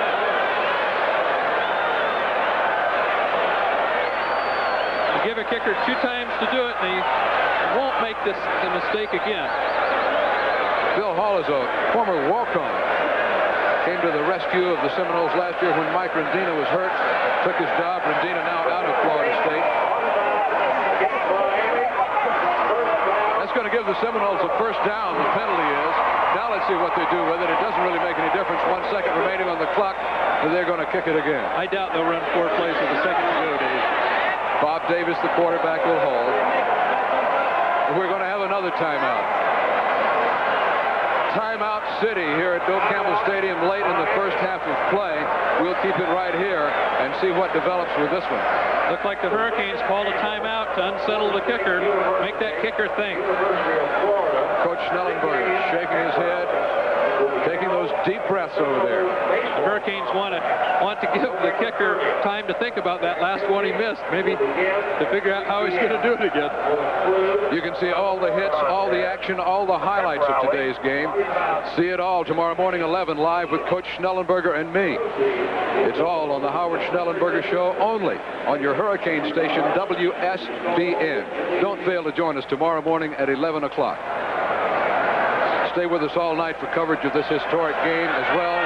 We'll be live back in Miami when the team arrives sometime around 12:30, 12:45. This ball is going to be spotted down just inside the 30, be just short of 40 yards. Hall gets it away again. And this time, off to the left again, no good. Time has finally expired here in the first half of play. Seminoles after the safety and the touchdown, 9 points. Miami with the touchdown on the first drive, 7 points. And the Seminoles own a 2-point advantage. Their fans whooping it up. Getting set for a halftime show and halftime activities. Some interesting conversations, news update, etc. coming for you in halftime. We'll be back to Doak Campbell Stadium after this.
We're preparing for second half activity here at Doak Campbell Stadium. Dave Willingham, Dick Anderson in the booth calling the ball game for you with Andy Lascano on the field. Hurricanes already on the field. And the Seminoles now making their appearance for the second half. Bernie Kosar, the Miami quarterback, number 20, warming up. Let's take a look back at some of the highlights of the first half. On Miami's first drive, Bernie Kosar scrambled around and fired a pass into the end zone for Stanley Shakespeare. And you see the flag go in. That was an interference penalty on the Seminoles that set Miami up with a first down at the 1-yard line. Albert Bentley, dependable Albert, the leading rusher for the Hurricanes, got the ball in for the score that put Miami ahead 7-0. Later on, Rick Tootin punting for Miami, 10-man Florida State rush. It is blocked by the Seminoles for a safety. Score 7-2 in favor of the Hurricanes. Counter option, Greg Allen takes it in from 6 yards out, and the Seminoles go out in front by a score of 9-7. Great running thus far by both Allen and Roosevelt Snipes. That's the difference in the ball game to get the Seminoles out ahead. They're running the quick sprint draw up the middle, the halfback on the outside, and I believe the Seminoles are way ahead of the Hurricanes in rushing yardage at this point in time. Miami's defense has to stop their running game before they're going to take the ball away. Seminoles with 133 yards rushing, as we pointed out. Hurricanes only 31 yards on the ground on 16 carries, I should say. Hurricanes will kick off to begin the second half of play. Jeff Davis, number 3, the flea. Roosevelt Snipes, number 20, the receiver. Settle back in your chair. Get set for another exciting half of college football live on South Florida 7 WSVN. No wind in the stadium. Davis set to kick off. Let's see how pumped up he is. We are underway in the second half. Snipes retreats into the end zone, takes it 5 yards deep. He will not repeat the mistake of the first half of bringing it out. He'll let it go for a touchback, and the Seminoles will set it up offensively. First and 10 at the 20. And one of the interesting things for kickers, Dave, that people don't realize, the colder it gets, the harder that ball becomes, and it just doesn't have the bounce that it normally does on a warm day. Bob Davis, the junior quarterback, 21 years old, out of Warner Robins, Georgia. Big guy at 6'4" and 190, sets the Seminoles up at the 20. Hand off to Jones. Jones, fighting tackle, good running. He's over the 25 to the 27-yard line. Near the 27, he's at the 26. Let's watch McCormick do his number with Willie Lee broken. Willie Lee on the center, but he gets the job done. Bulls Willie Lee right over the top. Maybe that's the reason the Seminole running game is working so well. That front line for the Seminoles is blowing the Hurricanes off, and as long as the Seminoles can keep that running game going, they're going to hold on to the ball. Hester and Thompson, the wide receivers. Davis on the keep. He's stopped right along the line of scrimmage. Danny Brown, number 41, making the stop. The Seminoles really running a simple offense. Not very many plays, but they're executing superbly. They're getting that forward thrust by the offensive line, mixing up 3 or 4 plays, and 5 yards out of whack. They have had to do some redesigning on the offense since they lost Kelly Lowry. They also lost Cedric Jones, their fine fullback and pass catcher, with a bad ankle. He was hurt in the Arizona State game. Is not expected to return for the season. Davis to throw on 3rd and short. Gets it out there to Allen, and Allen is over the 30, knocked down as a flag goes down. Kenny Calhoun making the stop for the Hurricanes. Play pass action. Fake to Allen going through the middle and hit him on a little curl outside. Had the yardage for the first down, but it does look like it's against the Seminoles. Here's referee Schmidt. I've got an offensive pass interference against Florida State. It will be a loss of down. Loss of down. That means they finally caught one of those offensive players pushing a poor little defensive player. Can you imagine? Tom Wheeler, number 89, was the culprit. They just never call that. It happens all the time, Dave. They just never call it on the offense. Those are good guys, supposedly. One of the good things about my partner, Dick Anderson, is that prejudice never enters in. The former defensive backs thinking. All right, we have offensive pass interference against Florida State for loss of down, 4th down. A punting situation down to the field. Here's Andy. All right, with injured middle guard Tony Fitzpatrick. Chris, what can you see from the sideline that Florida State is doing offensively? The center McCormick's doing a good job on the nose guard. Willie's going to have to get off the ball, and he's going to have to get McCormick off him. The guards are helping a lot. Can you see anything else? It seems to me like they're completing a lot of passes over the middle. That's what's his name, number 26, coming out of the back. And it's yeah, he's just coming out late, and it's nothing big. It's just we have to stay on him. All right, Fitz, thanks a lot. David? Lewis Berry gets a good punt out of there. Eddie Brown takes it at the 39, gives Brown. Gets a block or two, but he's not going to get much out of this. He is stopped at the 38. Good coverage by the Seminoles, and we'll be back in a moment.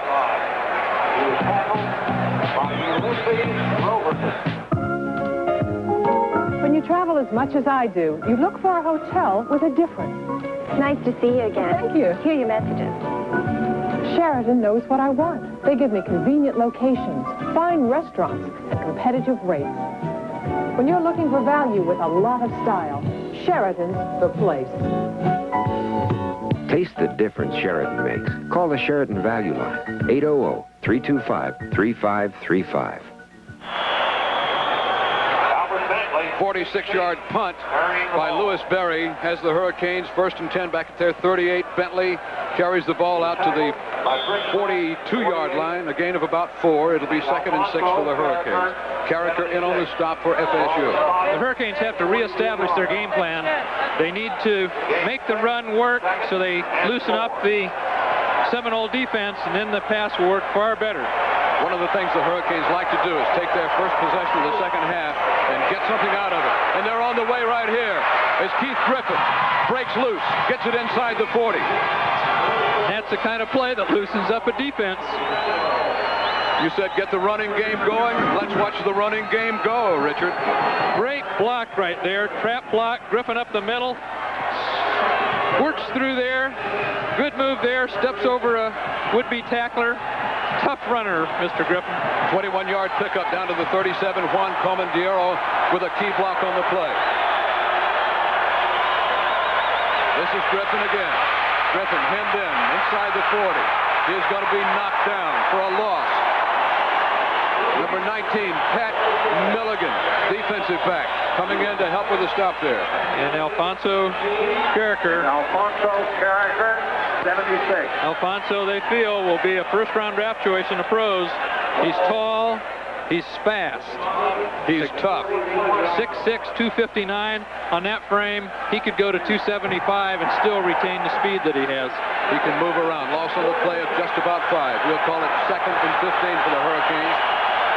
Seminole 41-yard line. Shakespeare near, Eddie Brown far. Screen coming, Albert Bentley has it. Cuts inside a block, he's got some room. Bentley's inside the 35. Pushed out of bounds at the 31-yard line. Albert Bentley on the screen. Tackle on the play by number 23 for the Seminoles, defensive back Tracy Ashley. And the Hurricanes are back to their game plan. As you recall, early in the game, they had a few successful runs and then opened up with a couple of screens. The blockers out in front of him. Bentley does a good job cutting to the inside, gets outside, loses his feet a little bit trying to get it down the sideline. Timeout being waved on the field as we have some kind of mix-up going. It's going to be charged to the Seminoles, and we will be back to Doak Campbell Stadium after this.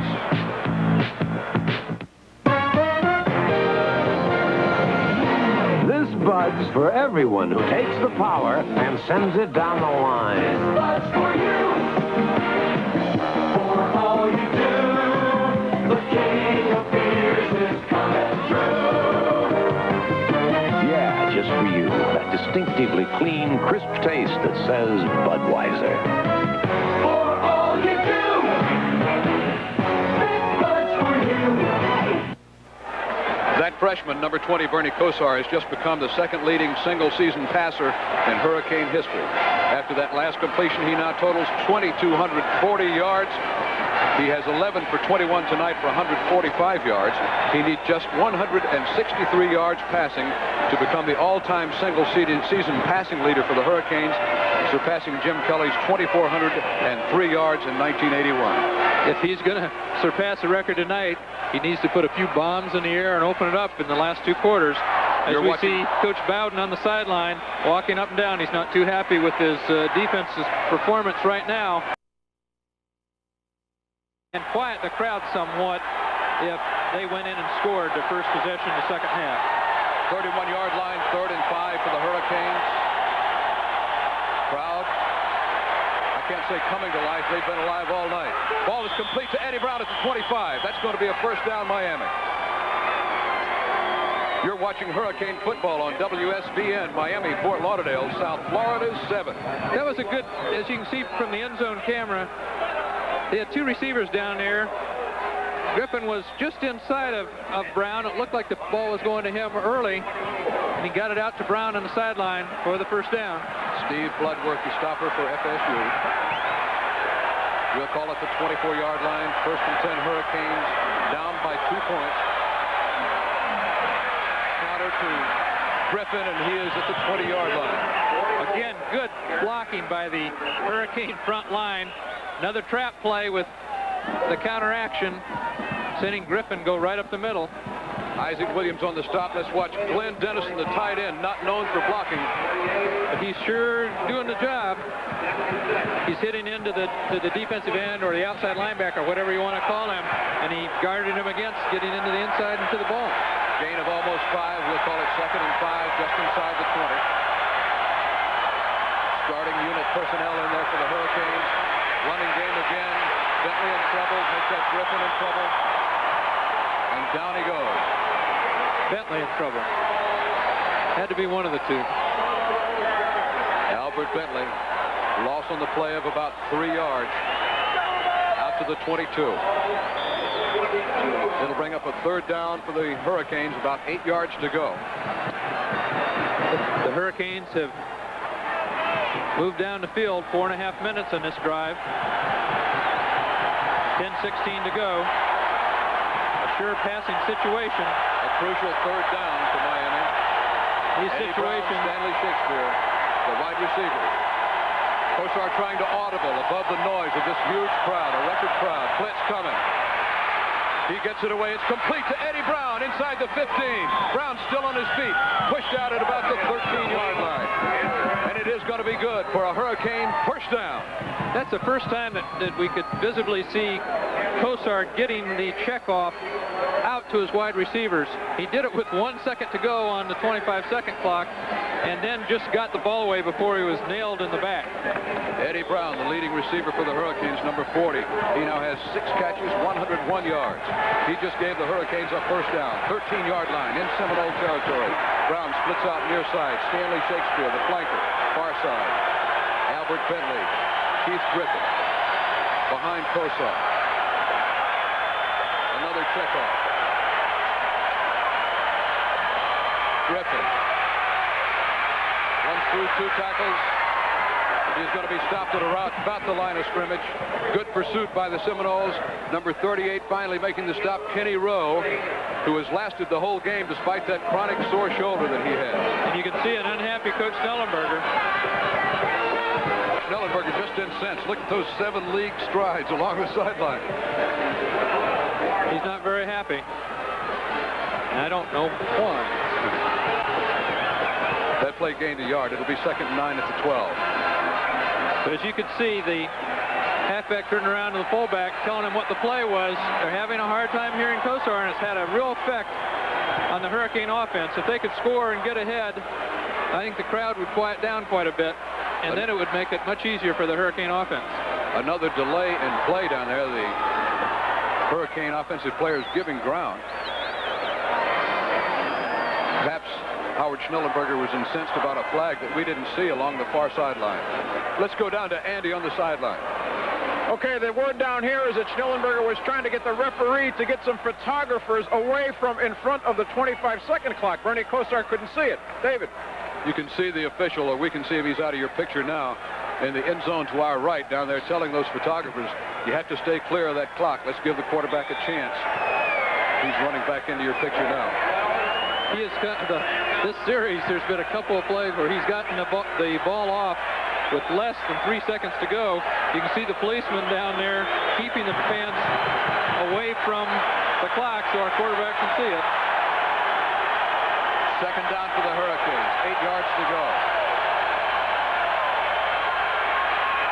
Kosar in big trouble. He's sacked at the 25. And that hurts. He was knocked down hard. 98 getting up off of that play is Brad Foytik. He could be hurt. He was just bent over backwards. That's going to go for a sore back. Bernie comes out of there limping a little bit. And he's trying to walk it off back around the 35-yard line. He's a courageous youngster, very cool. And he may have to go over here and say, Coach, I can't go on. And we will be back to determine what the situation is right after this timeout. Hurricanes lead. They are trailing by 7-0. So, Jerry, you're going to buy a video recorder, huh? Yep. Jerry, trust me. You want the one with the high writing. No. Believe me, Jerry, you need convenient front loading. Hey, my friend, programmability. What are you talking about? Spell it. No matter what you hear, one name is the standard against which all video cassette recorders are compared. Guys, I want the Sony. I was going to say Sony. Me too. Betamax, the Sony of VCRs.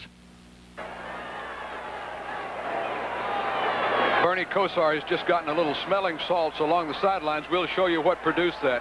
He goes back to pass, and he is smoked. Number 45 is Isaac Williams, blitzing defensive back.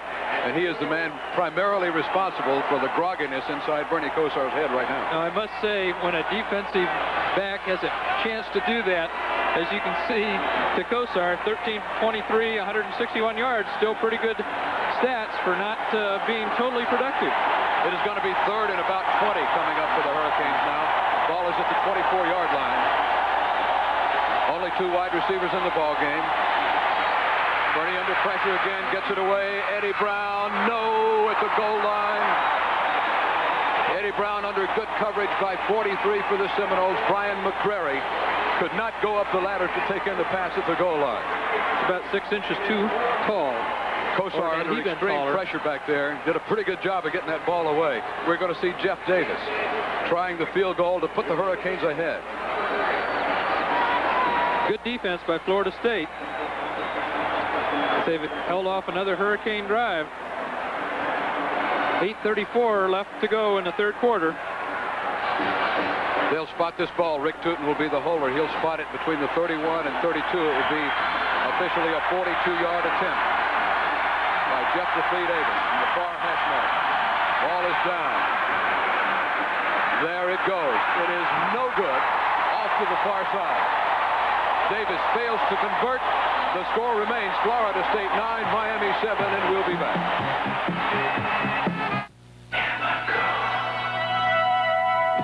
The only difference between these 84 Corvettes is the gasoline they're using. This one accelerates faster with Amoco Premium Lead-Free. It's the highest octane lead-free you can buy, and the same high-performance gasoline that helps solve engine problems like knock and run-on in your car. You expect more from Amoco, and premium performance is one way you get it. 8:30 remaining in the third period. Hurricanes back on the defense. Bernie Kosar getting some rest along the sideline after that tough hit. Jones gets the handoff up the middle, and he has maybe 5 yards out near the 29-yard line. Kenny Siss making the stop on that last play. Kosar continues to try to walk it off. There's an awful lot of quarterbacks, Dave, if they got hit that hard, wouldn't be walking around like Kosar is. He's a tough young man. Big, strong kid. Gain of 4 on that last play. We'll call it 2nd and 6. Davis with a deep handoff to Allen. Allen skips around a tackler, reverses his field. He's tough to bring down. He's got a first down. He is out in the clear and is tackled after he crosses the 40-yard line. And it looked like he may have lost the ball down there and recovered it himself. That's where you can see that Allen is just a great runner. He has one shot at him there. He comes back, another shot at him there. Keeps it, his legs, winds through, uses the referee as a blocker, fumbles the ball, falls on it. Play carries out to the 41-yard line. That's how you use the 12th man. You use that ref as a blocker going down the sideline. Intelligent running by Greg Allen. Fake goes to him. Davis still with the ball. Gets it out there to Wheeler. Wheeler is at the 45-yard line before he's pushed out of bounds by Julio Cortez. Seminoles using a lot of crossing patterns. Play fake, and then hitting that crossing receiver. They've had the halfback in the flat wide open 3 or 4 times. They've hit him and made a 10-yard gain as the Hurricanes are getting good drops by their linebackers, but they're dropping too deep when you have that receiver crossing. 2nd and 6 here. Allen running the ball near midfield at the 48-yard line. Danny Brown getting up off of that stack. He was one of the leading stoppers for Miami. Also in there, Kenny Sisk. We'll keep you updated on Kosar. It looks like he's now to his senses a little bit more. Getting ready to go back in when the Hurricanes regain control of the ball. 6:52 remaining in the 3rd period of play. Seminoles a squeaky 2-point margin at 9-7. 3rd and about 3. Flag goes down. Allen goes around the corner. Gets loose. He was probably knocked out of bounds and was at the 41-yard line. We will check the infraction indicated by the flag back at the Seminole 40. Early indication is that it is against the Seminoles. Could be illegal motion, but we'll check for you. Speaking of Greg Allen, they list him on the program as 6'0" and 200. We're told by Hurricane sources he goes at least 210. And a strong 210 at that. No, one set of Referee Schmidt. We have motion on Florida State. We're not set a second. 3rd down. As you heard the referee, the back was not set for a full second. Makes it 3rd and about 8 yards to go for the Noles. As you can see on your screen, Greg Allen has now rushed for over 1,000 yards this season. I think he did it in the 1st quarter, Dave. He needed only 12 coming into the ball game. Timeout going down on the field. Here comes Davis to the sidelines to check with Bobby Bowden. We'll go back to Miami for this. The truck world has just been turned upside down. Introducing the 1984 Toyotas, the next generation of Toyota trucks, the best-looking Toyotas ever. With a new extra cab, the roomiest Toyota ever. And with this SR5, the most powerful Toyota ever, thanks to the first-of-its-kind electronic fuel injection. The truck world will never be the same. Oh, what a feeling, Toyota. Are set up. Quickly down to the sidelines we go, and Andy Lascano. David, I don't know how extreme it is all the way up and down the sidelines, but we start noticing some things, some attitudes similar to the Florida game, the only game of the season that Miami lost. But offensive line Chris Vagotis is also walking up and down the sidelines, telling everybody we must keep our poise. That's the important thing here. Dave? Chris Vagotis has done an excellent job with the offensive line for the Hurricanes. Right now, the defensive line on the field. Florida State has the ball, 3rd down, 8 yards to go at their 44-yard line. Davis throwing. There's a man out there, complete. At the 36 of Miami. Weegee make that Hassan Jones making the play, making the reception. Be a 1st down for the Seminoles at the Miami 36. I wouldn't be surprised the way Bob Davis is throwing tonight that he might be a better passer than Kelly Lowry had he been in there. I think this young quarterback is doing a very fine job in such an important game. Young man out of Warner Robins, Georgia, coached up there by his father. This running play is going almost nowhere. Winston Moss in there to cut it down for the Hurricanes. Greg Allen, the ball carrier for the Seminoles, no gain.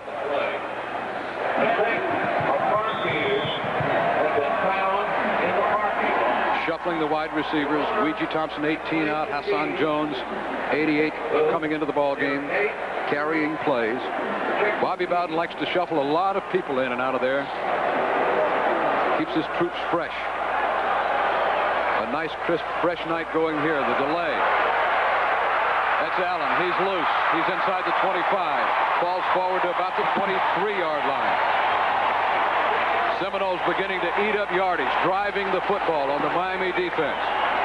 Again, the sprint draw that the Seminoles are running with Allen at the helm. Fred Robinson pursuing the play from defensive tackle downfield to make the stop.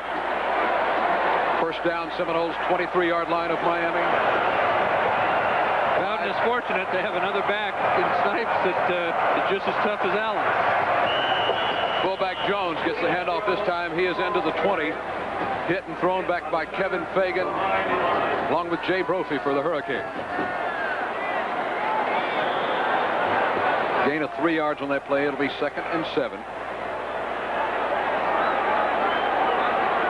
77 coming into the ball game is tackle John Ionata.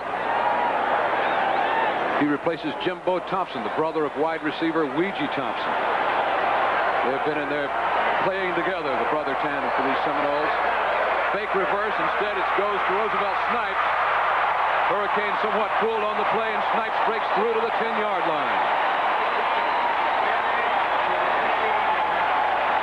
The Seminoles started the reverse action. Miami watched that, and then there was a quick handoff, as you can see, to Roosevelt Snipes. And he broke through some tacklers, got substantial yardage for Reggie Sutton, and Eddie Williams make the stop for Miami. And the Seminoles urging the crowd, let's go, let's go. Two great running backs you're seeing tonight for the Seminoles. One gets tired and comes off, the other one comes in and hammering away at it. First down at the 10-yard line. This is Snipes, breaks a tackle. He's to the 5. Rolled out of bounds right along the 5-yard line. Reggie Sutton came up, had a chance to get him for no gain, and all he got was a shoestring. Seminole running game looking relentless. Almost awesome here, deep in the 3rd period of play. Seminoles want to get another score, perhaps salt this one away. They lead by 9-7 by the margin of that safety on the blocked punt in the first half. Slot formation to the right this time. You look at Davis. Davis gives it to Snipes. Snipes dives near the end zone. They're going to say he is short, but not by more than an inch or two. Kenny Sisk. He bounced. And Eddie Williams, the tackler. He bounced on the 6-inch line, Dave. That big offensive line of Florida State coming right at you, opening the holes. Snipes staggered at the 5 and just dived into the 6-inch line. Close. Seminoles with a 3rd down. Just outside the Miami goal.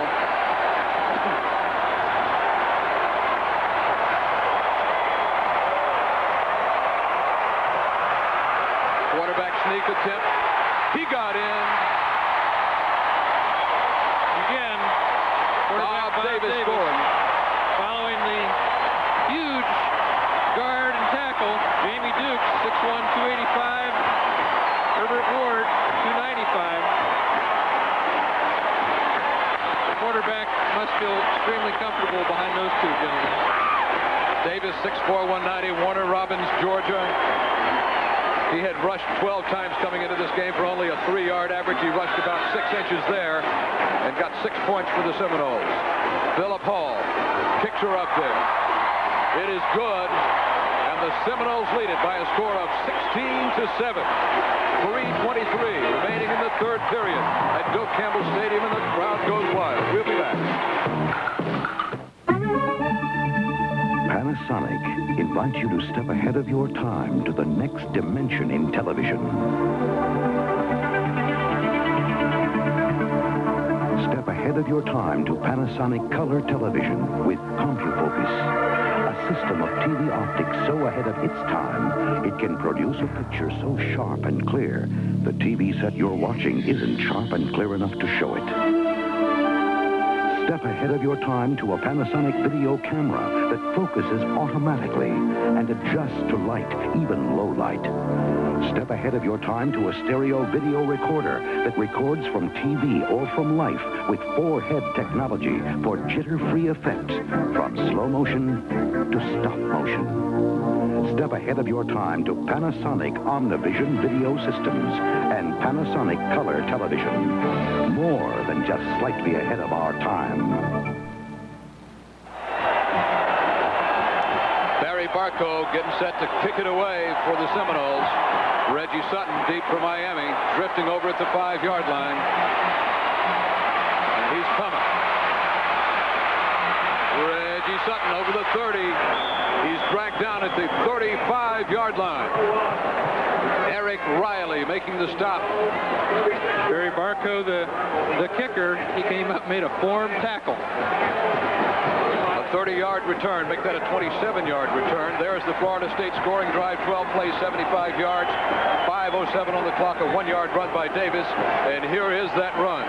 Davis just picking his spot behind that huge right side of the Seminole offensive line and getting into pay dirt. He was stopped at first, and then that second surge got him across.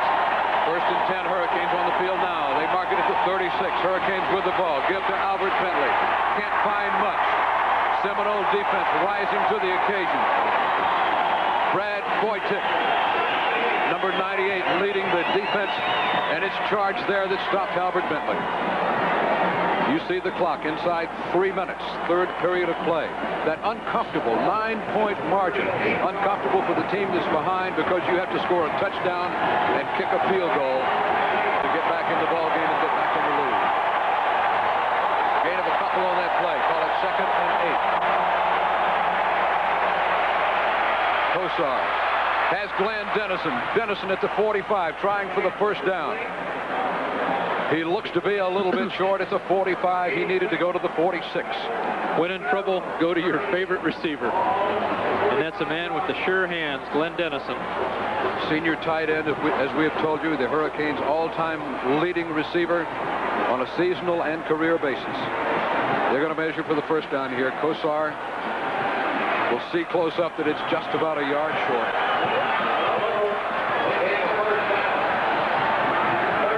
Third, and the distance you saw indicated on the change remaining for a Miami first down.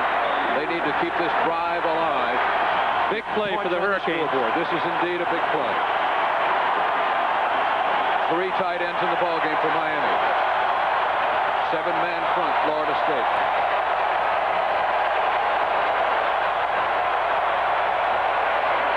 Bentley struggling. He has it. Bentley gets the first down for the Hurricanes. Running across the right side of the line where Stu Schnellenberger, Alvin Ward, David Heffernan out there doing the blocking. An important first down. The Hurricanes, with 1:55 left in the third quarter, need to score this time to stay in the game. Line of scrimmage, the 48-yard line in Hurricane territory. I formation. Bentley and Griffin behind Kosar. They adjust. Kosar checking off at the line of scrimmage.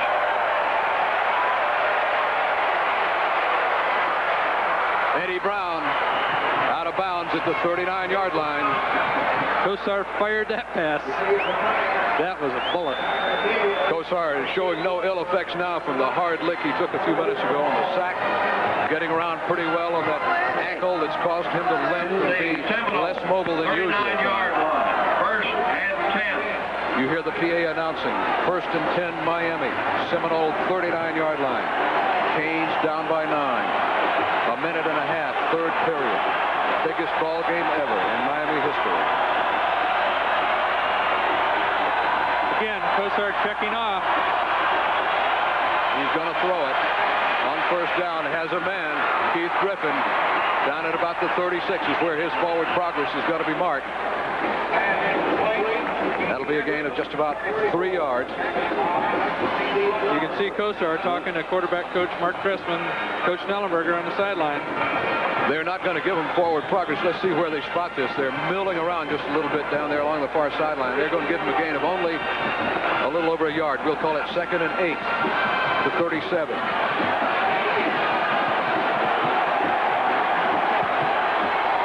Brown and Shakespeare, wide receivers. That's Shakespeare at the bottom of your screen, number 6. Seminole with 11 people on the line. Now the safety comes out again. Show blitz and come out of it. Kosar with plenty of time. Knocked away from Eddie Brown. Number 9 on the defense is Steve Bloodworth for Florida State, knocking that pass out of the hands of Eddie Brown. And almost in his hands.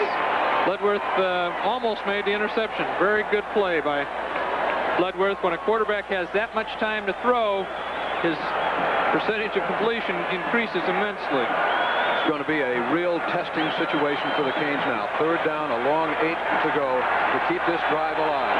They need points on the scoreboard. Seminole fans being encouraged to get loud by the big message board in the end zone to our right. Eddie Brown has the ball. He has a touchdown, Miami.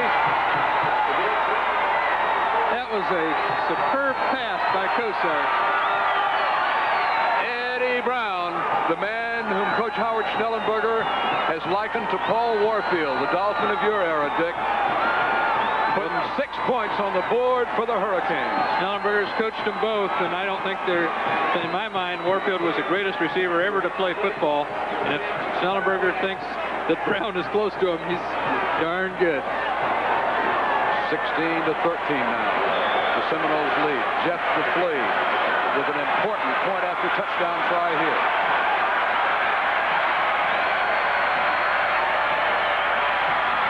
You see it. The kick is up. The kick is good. And the lead is cut to 2. Florida State 16, Miami 14. We'll be back to Doak Campbell Stadium in a minute. This Bud's for everyone who takes on the heavy loads. This Bud's for you. For all you do. The king of beers is coming through. Yeah, just for you, that distinctively clean, crisp taste that says Budweiser. For all you do, for you. It's unpredictable out there. Changing, confusing.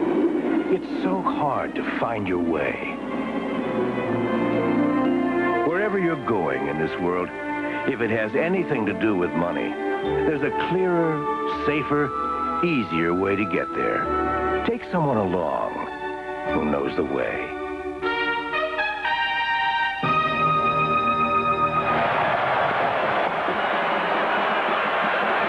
Kickoff in the air, taken by Roosevelt Snipes at the goal line. Snipes staggers, gets away from people. He is running laterally along the 20, and he is knocked down by the Hurricanes. Number 90 on the play, Victor Morris, making the special teams hit for the Hurricanes. Those Seminole kickoff men and running backs are really tough. As we see the Miami scoring drive, 7 plays, 64 yards, took them 252. And here we see the touchdown. Kosar back, fires quick to Brown, catches it underhanded, flies into the end zone. First and 10 Seminoles at the 20. Crowd a little bit quieter now. Hand off to Jones, right side. Gang tackled by a host of Hurricanes. Jay Brophy in there. Miami's success on defense this year has been when they get ahead, they've been able to force the other team to throw the ball and play their kind of defense. But tonight, with the Seminoles even with them or now ahead of them, they've been able to establish a running game that's very successful. Clock ran out. It's the end of the third quarter. With this, we'll be back for the fourth quarter in a moment.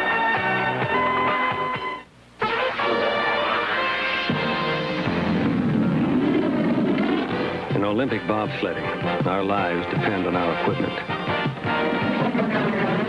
She's got to hold together under more G-forces than a space shot. The whole team pitches in, because coming down the run, the sled's all we've got. The Olympics take teamwork, and Budweiser is proud to be part of that team. This Bud's for you. In the rarefied world of $40,000 luxury sedans, the BMW 733i is rare indeed. For it not only offers a host of luxury appointments, but something uncommon in this class, high performance. Morning, Wilson. Morning. Perhaps that's why chauffeur-driven BMWs are seldom driven by their chauffeurs. Buckled up, Wilson? Buckled up, sir. Contact your Miami, Fort Lauderdale, and Pompano Beach BMW dealer for a thorough test drive. You see the 4 fingers being held up by the Seminole players. That indicates the fourth quarter belongs to us. That is a tradition here at Florida State. The Seminoles feel they own the fourth quarter. They have outscored their opponents this year in the fourth quarter 84-80. They have played exciting fourth quarters, to say the least. A lot of scores in the fourth quarter. Action fans. Second down and 7 yards to go. Seminoles. Davis to throw the football. Almost intercepted by Kenny Sisk. And he knocks it away from the intended receiver at the 35-yard line. Going for Jesse Hester. That's one of the finest plays I've seen the linebacker make tonight. He was held up by play pass action. When the quarterback rolled out, he sprinted back to the zone that he was supposed to get in. He got his hand on the ball. He was deep enough to get in front of the receivers. Great play by Sisk on that pass. He almost had his second interception of the year. He got his first against Notre Dame. Also owns a sack and a fumble recovery this year. Key part of the Miami defense. Davis to throw again under pressure. Gets it away. This is Snipes. Snipes at the first down marker at the 30 is knocked down, but he may have a first down for the Seminoles. Kenny Calhoun up to make the stop for Miami. But it looks like Snipes on the crossing pattern indeed has carried the ball for a Seminole first down at the 31. Get a man that quick. There are 3 Hurricanes chasing him, and he was pulling away from him. Those are the best 2 running backs that we've seen all year, Dave. Florida has great running backs, but they're not as quick as Allen and Snipes by any means. First down, Seminoles 31. Davis to throw on first down, has a man out there. Snipes again, and he's knocked down in his tracks. But after a gain of about 5, Julio Cortez, number 99, over to make the stop. If the Hurricanes are going to stop the Seminoles this time, they're going to have to get a little bit tighter. They're going to be playing more man-to-man defense. They had been in zone defense with deep drops, and Florida State had success underneath them. I think you're going to see a lot more man-to-man defense with some blitzes thrown in this fourth quarter. Second and a short 5 to go for the Noles. Davis not playing it conservatively, gets it out there, it's complete. Hassan Jones with it. I beg your pardon, making the tackle. That is number 82, and that is Tony Johnson, the receiver. And let's watch the drop of the secondary for the University of Miami on the wide replay. It's a wide replay. The linebackers are not playing quite as deep as they were earlier in the game. Sisk came up to make the tackle on a little delay on in that the Seminoles ran, but it was enough for the first down, or very close to it. Just about that short, as you see. Bring up third down and just under 1. FSU rushers, Snipes and Allen combining for 167 yards tonight. Allen with 76 yards on 13 carries. Snipes 91 yards now. He also has 13 carries, a balanced workload for the 2 fine Seminole tailbacks. The clock is rolling. 13:30 to be played in the ball game. Third and short Seminoles. 2 tight ends in the ball game. Did he get it? Officials unstack him quickly. Snipes the ball carrier. I think he just barely made it. Dave, they're putting the ball down, but they're bringing out a measurement. Fans are not very happy with where the placement was. It looks from my angle as though they do have it by just an inch. Yes, the nose of the football. The stripe forward. We're a long way away from the field, but we're dead on line on the 40-yard line. And we're wrong. He made it by 6 inches. He did not make it. He is short. He did not make it. He is short. Watch the block by McCormick on the attempt at any rate. Working against McMurray. Has a handful of jerseys. It's a good offensive lineman that can stay with a defensive man for that length of time to get the play working. On 4th and short, the Seminoles, they know they need to keep this drive alive. They're going to go for it. There's the quarterback sneak, and he has it easily. Davis on the sneak. Converts the 4th down gamble for Bobby Bowden and the Florida State Seminoles. They lead by a couple with 13 minutes left in the ball game. And they maintain possession of the football. One of the interesting facts about offensive linemen is a lot of coaches like tall offensive linemen. I like a short one that weighs a lot because you can't get underneath them. They've got that great leverage to get underneath the defensive linemen and make good, crisp blocks. McCormick with excellent technique, trying to spring Jones. For that play, he doesn't get much, takes it over the 45. As we can see, Jamie Dukes walking back to the huddle. He's only 6'1". He looks like he's a lot shorter than that, but at 285 pounds, that's a lot of man. And every one of those quarterback sneaks, the quarterback Davis has been right behind Dukes. Jay Brophy made the stop on that play. It gained 4 yards. 2nd and 6, 46-yard line. Davis the play fake. Has a man. Ball knocked away. He was going for Johnson out there, but the Hurricane defense closed quickly. Let's take an isolated look at the receiver on this play. Johnson comes down. He gets pushed a little bit off his line, breaks to the middle. 3 Hurricanes had a chance to intercept this and just misjudged the ball. Sutton coming in from the left, Calhoun in from the right. A defensive back cannot miss that ball when they get the opportunity. Reggie Sutton with the opportunity to make the interception, knocked the ball away. 3rd down, 6 yards to go. Seminoles 46-yard line in their territory. Davis will throw it again. Snipes. He has the 1st down. Out of bounds inside the 45 to 44-yard line. That's the same play. Fake to him coming in the middle. Bows out to the strong side of the field. With the deep drops, they're getting on the strong side. He's wide open, and with that speed that Snipes has, he just outruns everybody outside. No one had a chance to hit him. The Seminoles, with the Hurricanes snapping at their heels, score 16 to 14. They want to maintain possession of this football, and they are doing so. The Hurricanes 1st and 10 at the 44 in Miami territory. The Hurricanes are going to win. The defense has to make a big play.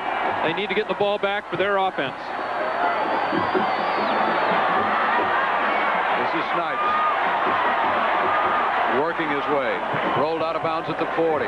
Very good job by the Hurricane defense stringing the play out. Brophy's over there.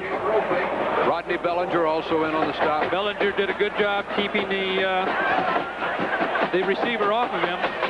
As you can see, Seminole fans, war paint, they came to play tonight. The fans came to cheer as the noise they're making is really a 12th man on the field against Miami. They are seeing, and you are seeing, a crackerjack ball game from Bill Campbell Stadium in Tallahassee. A record sold-out crowd. Miami with the Seminoles with the ball. 2nd and about 7 at the 40. Option play, Davis. Pitch to Snipes. Running room near the 30. He has a 1st down.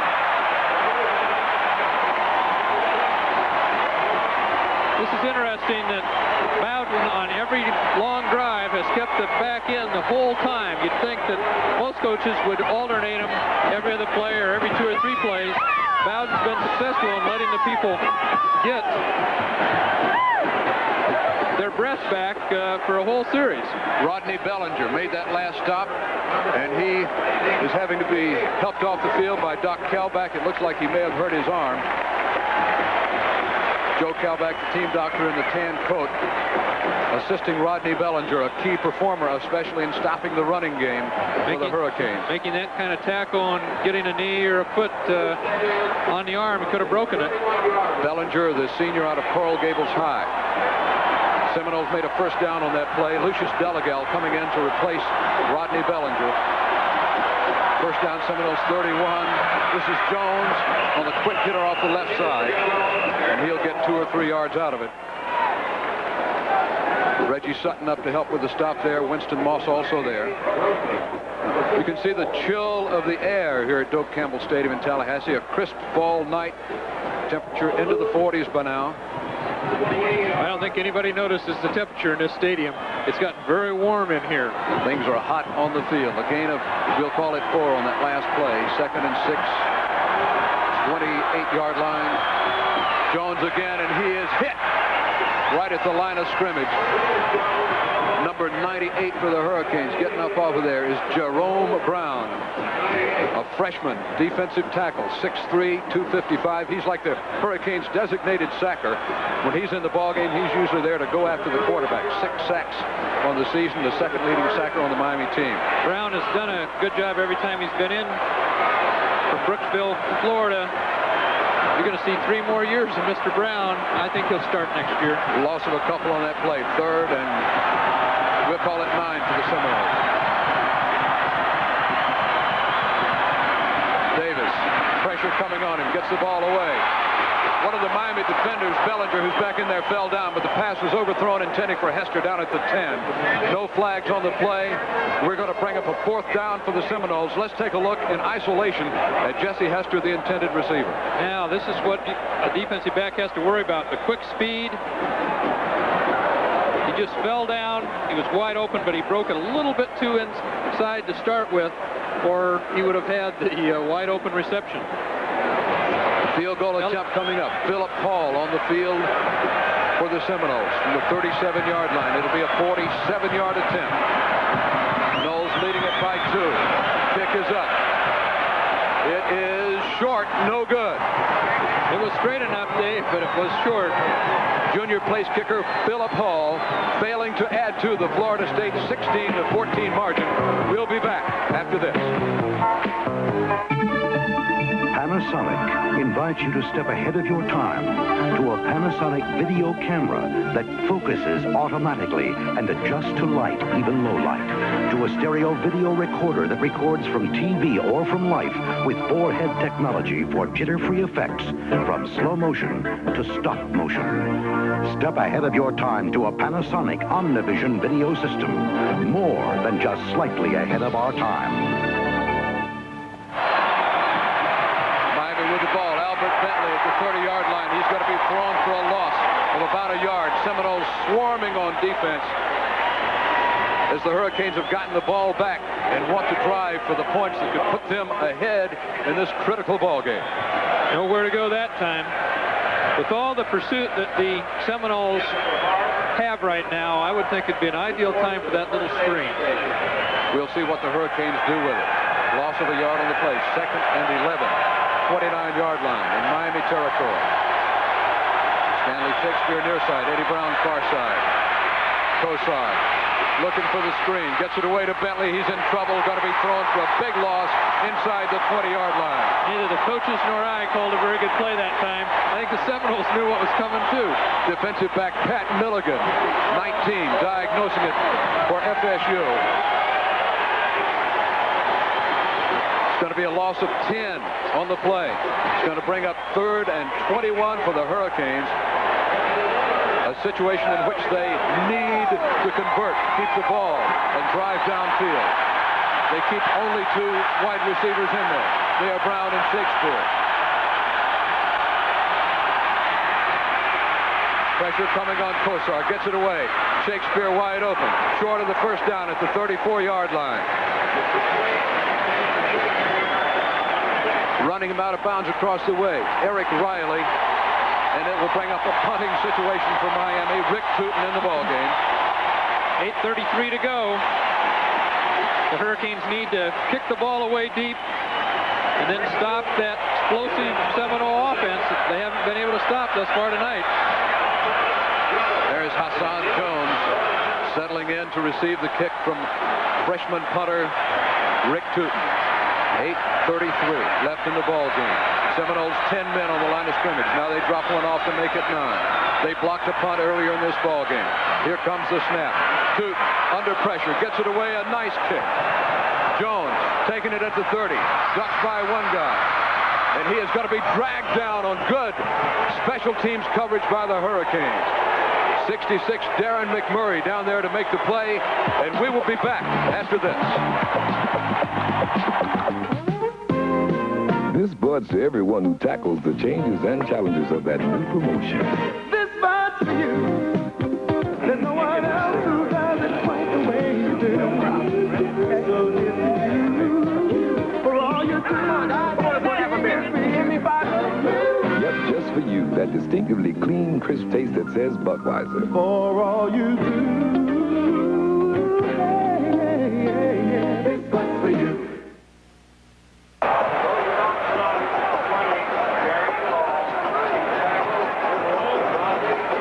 38-yard punt by Rick Tootin. Seminoles with the ball now, 2nd down, about 14 yards to go.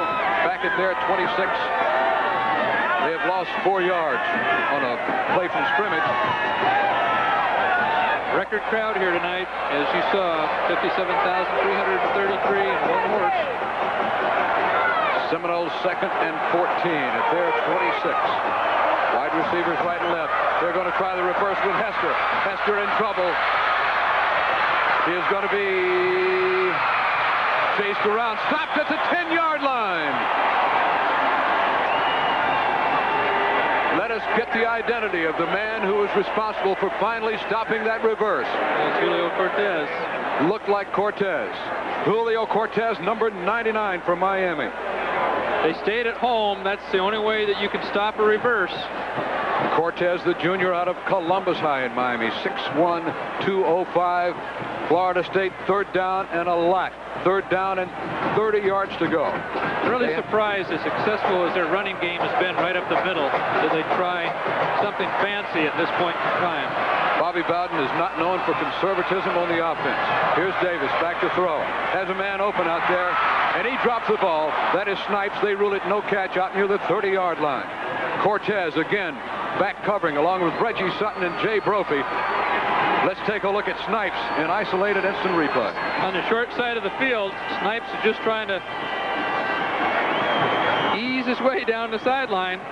Bellinger or Sutton coming up late to hit him.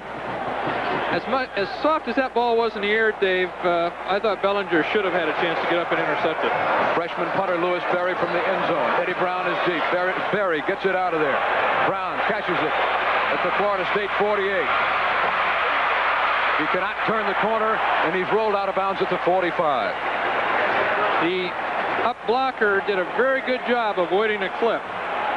67 defensively, Ulysses Robertson, the reserve linebacker, making the play on special teams, but Miami has good field position after the long loss on the reverse to Hester, set up the 4th down play. As you can see, Kosar semi-limping back into the huddle. Only a 34-yard punt there by Lewis Berry. Hurricanes have the ball on the 46-yard line of Florida State going in. Jay Brophy watching the action. He's fired up. You heard Andy Lascano talking about emotion. If it was ever gone, it has returned now to the Hurricanes. Kosar in trouble. Cannot get it away. He'll be sacked inside the 45. And going crazy with a sack dance down there is Brad Boytick, the 250-pound senior nose guard from Auburndale, Florida.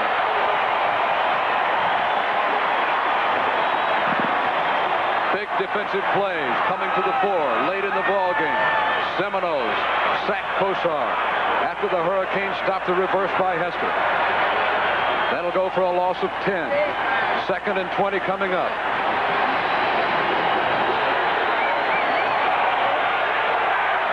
They wind the clock. 6:07 left. Hurricanes need a big play on offense here. And the Seminole defenders, as you can see to the left of your picture, waving for the crowd to make noise. And the crowd is really making noise.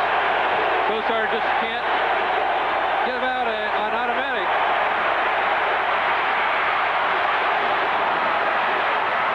Keith Griffin with a football inside the 25 at the 22. But he was bumped out of bounds once at about the 33-yard line.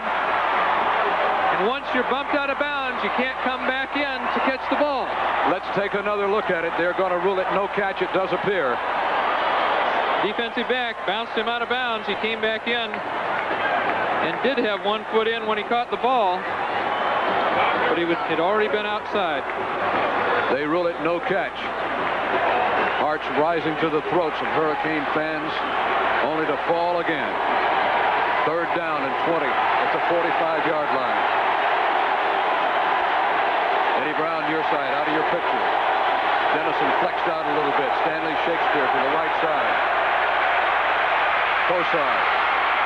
Long again. He has Eddie Brown down there. Brown fighting for it, and it's knocked away.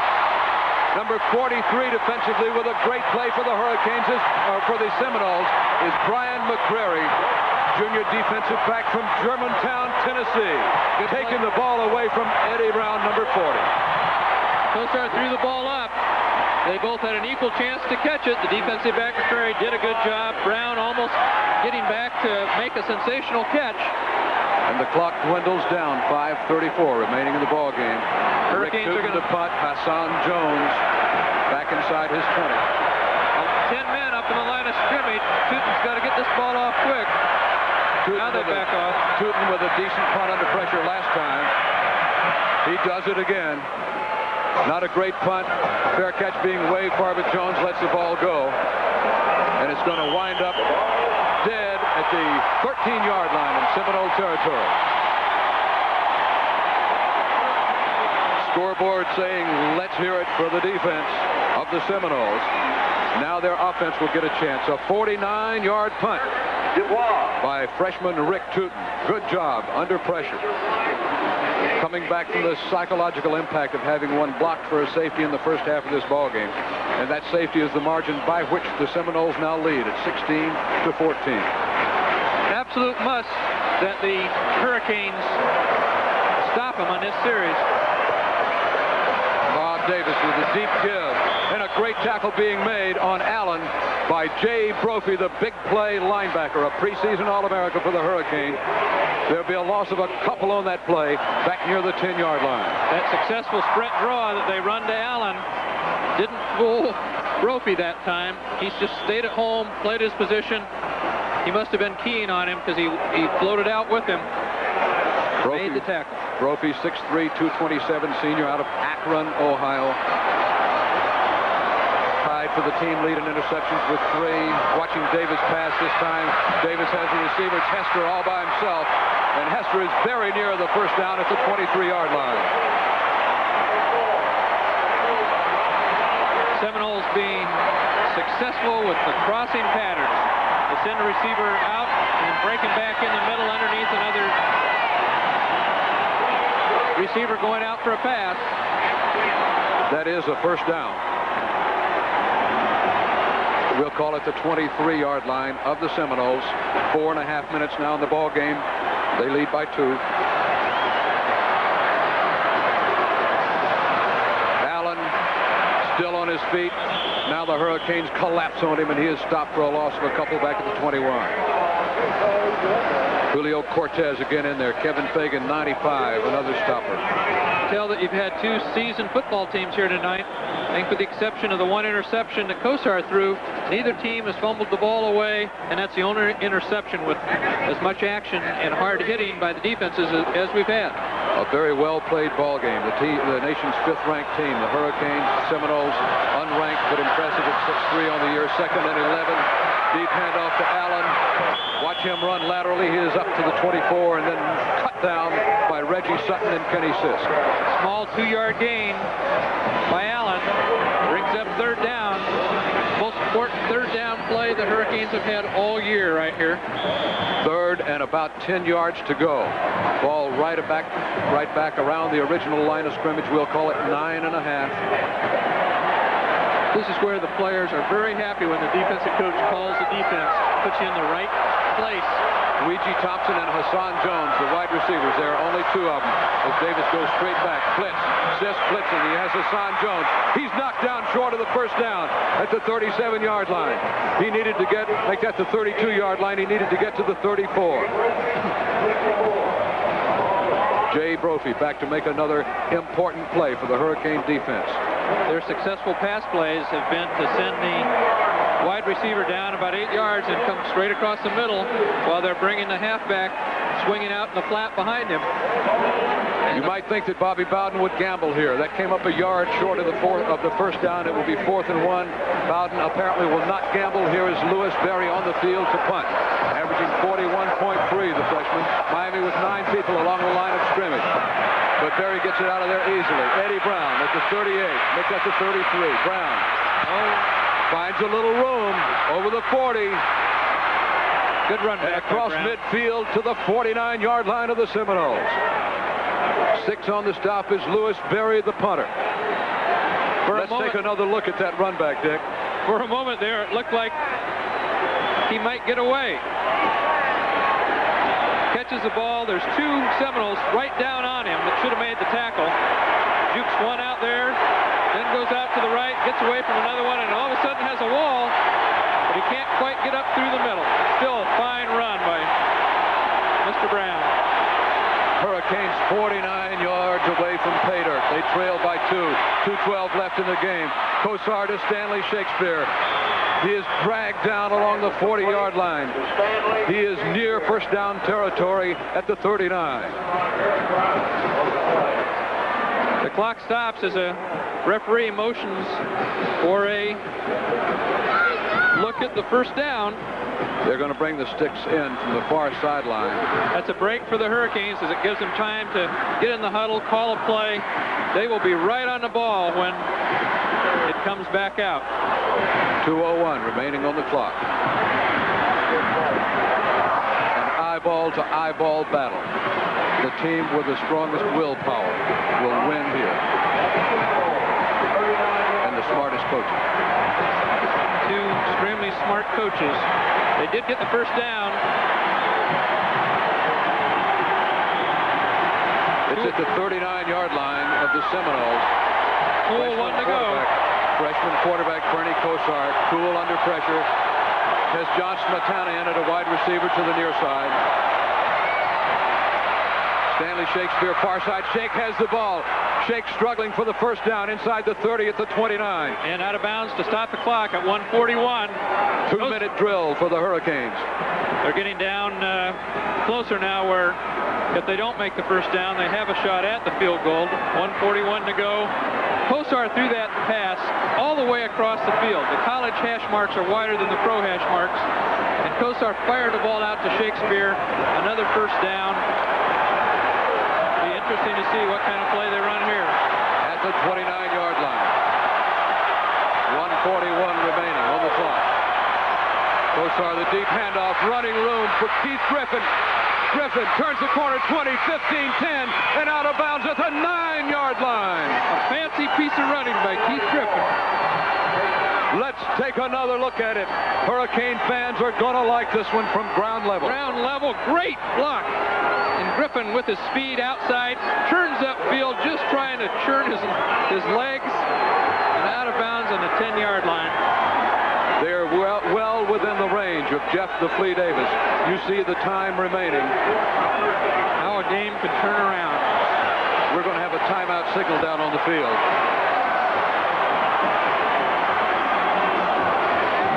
And we'll go back to Miami for these words. Here comes the best Jaguar ever built. Born beautiful, bred for performance. It's also the best-selling Jaguar in history. Here comes the beauty, the quick response, the walnut and leather, and the silence. Here comes the legend. The Jaguar XJ6 sedan just keeps getting... First and goal, Hurricanes at the 9. Keith Griffin ducking inside. He gets a couple down to about the 7-yard line. Running the ball toward the middle of the field. A gang tackling job led by Alfonso Carricker for this Seminole defense. That play gained a yard. It's down to the 8-yard line. Clock is running. 1:10 now remaining on it. Hurricanes trailing by 2. A spine-tingling ball game from Doak Campbell Stadium. Bernie Kosar, the remarkable freshman, lines them up. Wide receivers right and left. Griffin again gets the call. Finds a little opening. He's down near the 5-yard line. Carricker again on the stop. Howard Schnellenberger exhorting his troops.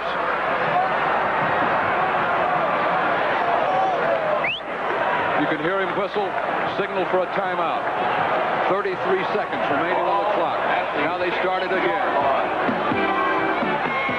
And the Hurricanes are going to call timeout with 29 seconds remaining. 16-14 FSU leads. We will be back. Here comes the best Jaguar ever built. Born beautiful, bred for performance. It's also the best-selling Jaguar in history. Here comes the beauty, the quick response, the walnut and leather, and the silence. Here comes the legend. The Jaguar XJ6 sedan just keeps getting better and better. Jaguar, a blending of art and machine. Test drive the XJ6 sedan at your Jaguar dealer. It is third down and goal to go for the Hurricanes. The ball just inside the Seminole 6-yard line. You see 29 seconds remaining on the clock. Poise and performance under pressure wins athletic competitions. Will it pay off for the Hurricanes here? Time is signaled in. They are up to the line.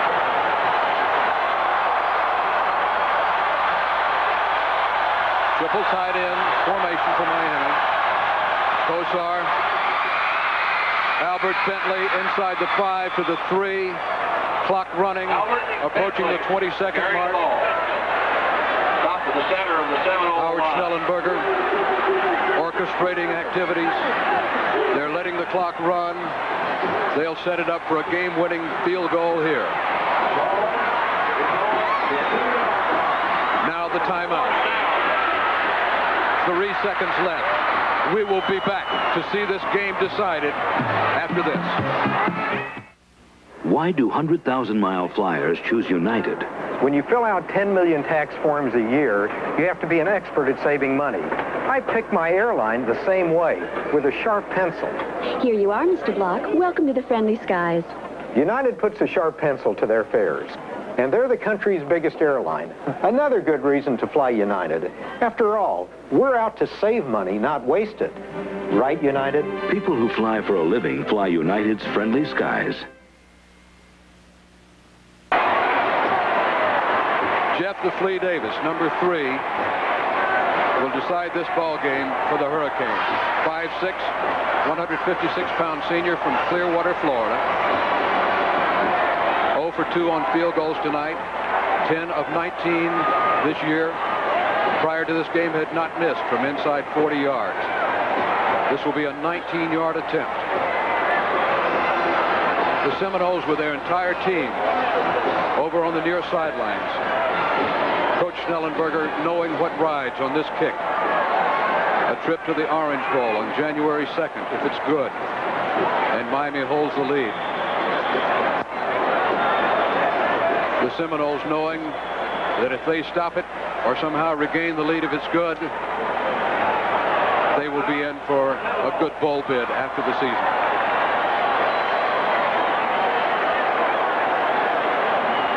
Three seconds remaining on the clock.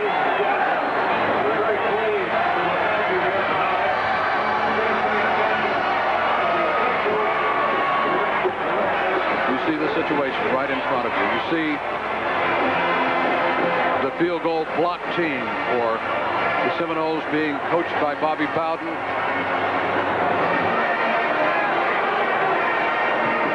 A word of prayer along the sidelines.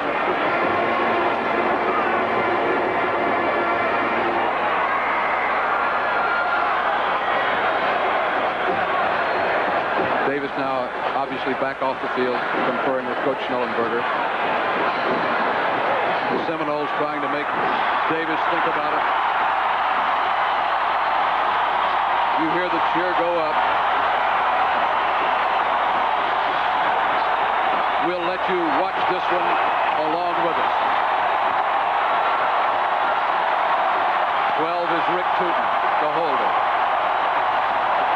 The snapper is Chris Lee, whom you just saw on his knees on the sideline.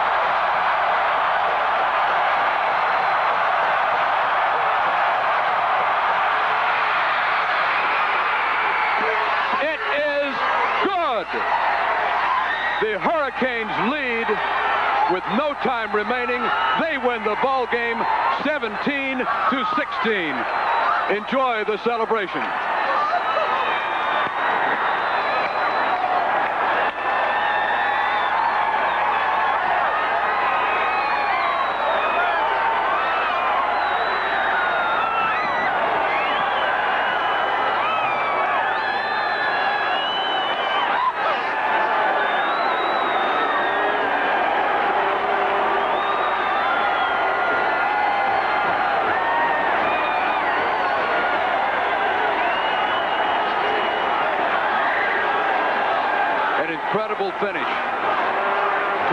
remarkable ball game. The 5th-ranked Hurricanes win their 10th in a row, an all-time University of Miami record. Let us say the score: 17 Miami, 16 Florida State. Miami cheerleaders triumphant on enemy territory. Sebastian the Ibis. Jeff Davis, the kicker, the man who won the ball game.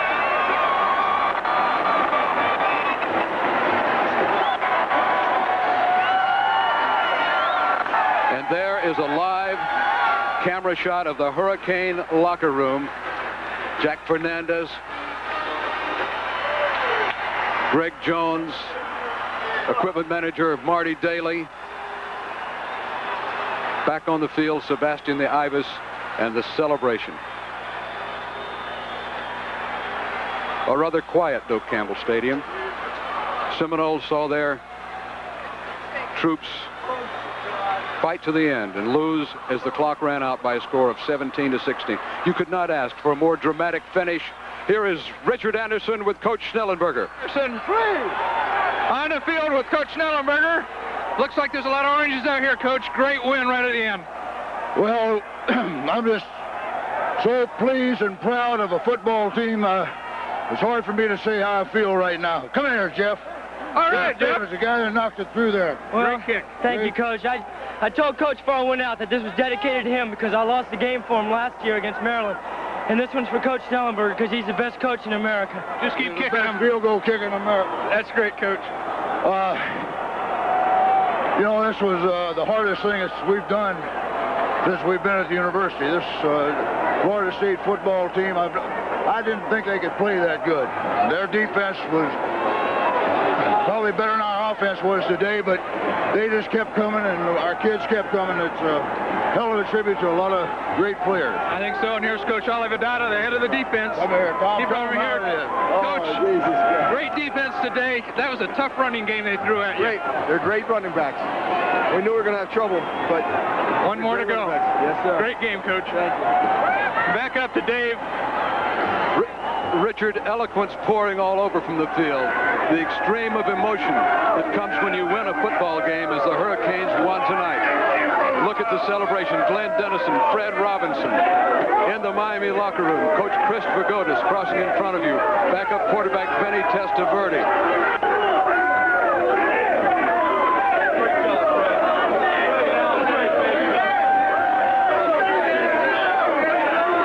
An orange or two. Eddie Brown. Can you enjoy this, fans?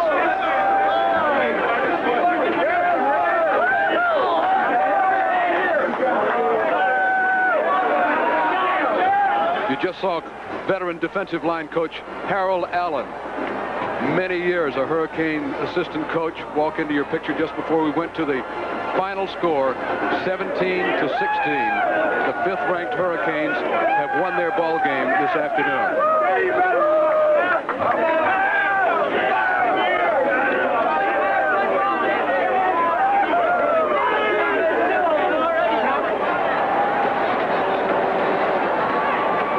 Let's go live to the Miami locker room and Andy Liscano. Okay, right here was Jeff Davis who kicked the winning field goal. You know, Carl Schmidt and I were talking right before you did it. If somebody deserved a second chance, you did. Well, I appreciate that. I sure do. I got to say that I thank the Lord because the Lord helped me on that one. He sure did. And I want to dedicate that kick to Coach Schnellenberger because I missed one last year against Maryland and we lost the game. And this one was for him because he's a great coach. Is it true that on Thursday he told his team that he had never been in a situation before as a player or a coach? He wanted you guys to win it for him? He sure did, and I think it was a total team effort because the guys came out the second half and we knew we had to do it, and we went there and we did it. Jeff, congratulations, and I know you guys are just thrilled to death to go to the Orange Bowl. Yeah, we sure are, and we got a lot of practice time, and we're just going to get ready for Nebraska, hopefully. All right, take care. All right, David. Okay, David, back up to you. Okay, Andrew, as the Hurricane cheerleaders celebrate victory on the sidelines, we'll be back with more from Doak Campbell Stadium. You stay with us. You want watch movies. The kids do not get a portable tape deck and camera. Why not? Too complicated? For you, it's too complicated. Besides, you'll keep losing all those things you gotta lug around. You'll get tangled in the cord, guaranteed. You won't have those problems with new Beta Movie. Introducing the first home video camera recorder that leaves the tape deck at home. For instant movies, there's one uncomplicated solution. Guys, I'm just gonna say I want the Sony. Sony. Beta Movie, the Sony of home video camera recorders.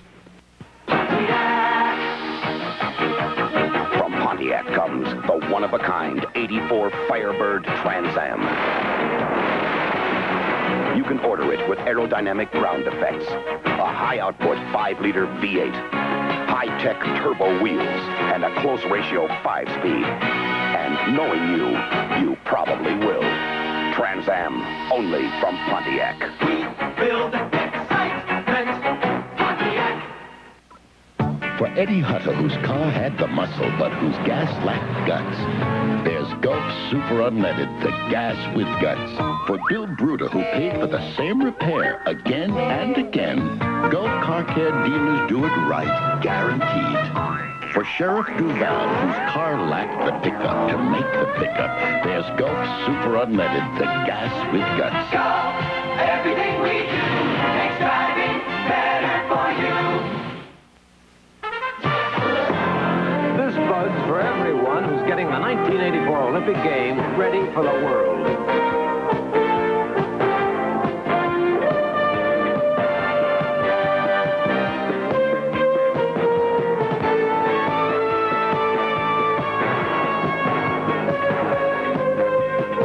The Olympics take teamwork, and Budweiser is proud to be part of that team. For all you do. This Bud's for you. Again, Miami 17, Florida State 16, the final score from Doak Campbell Stadium.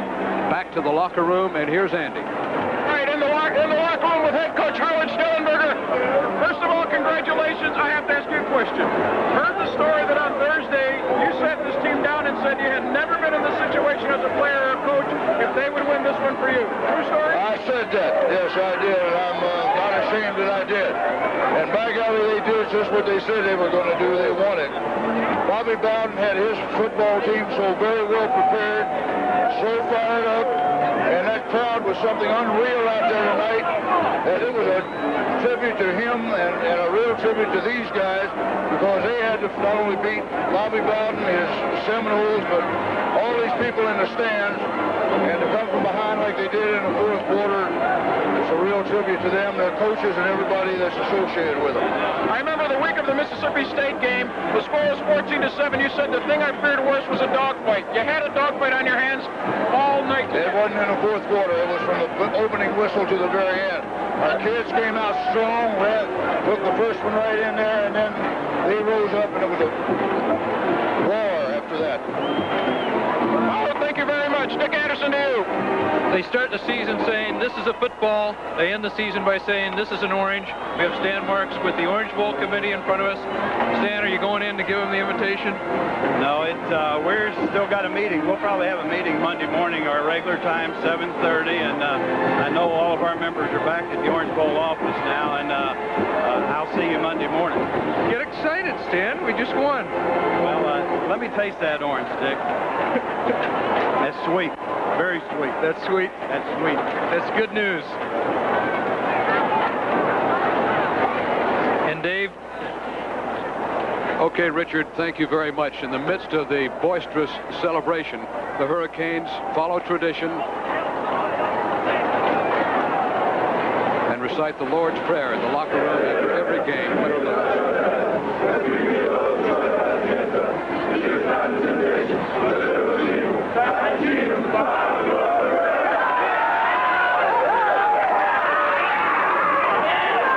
You have just gotten a rare glimpse of tradition in a football locker room following a game. You rarely see that, the Hurricanes with their post-game prayer.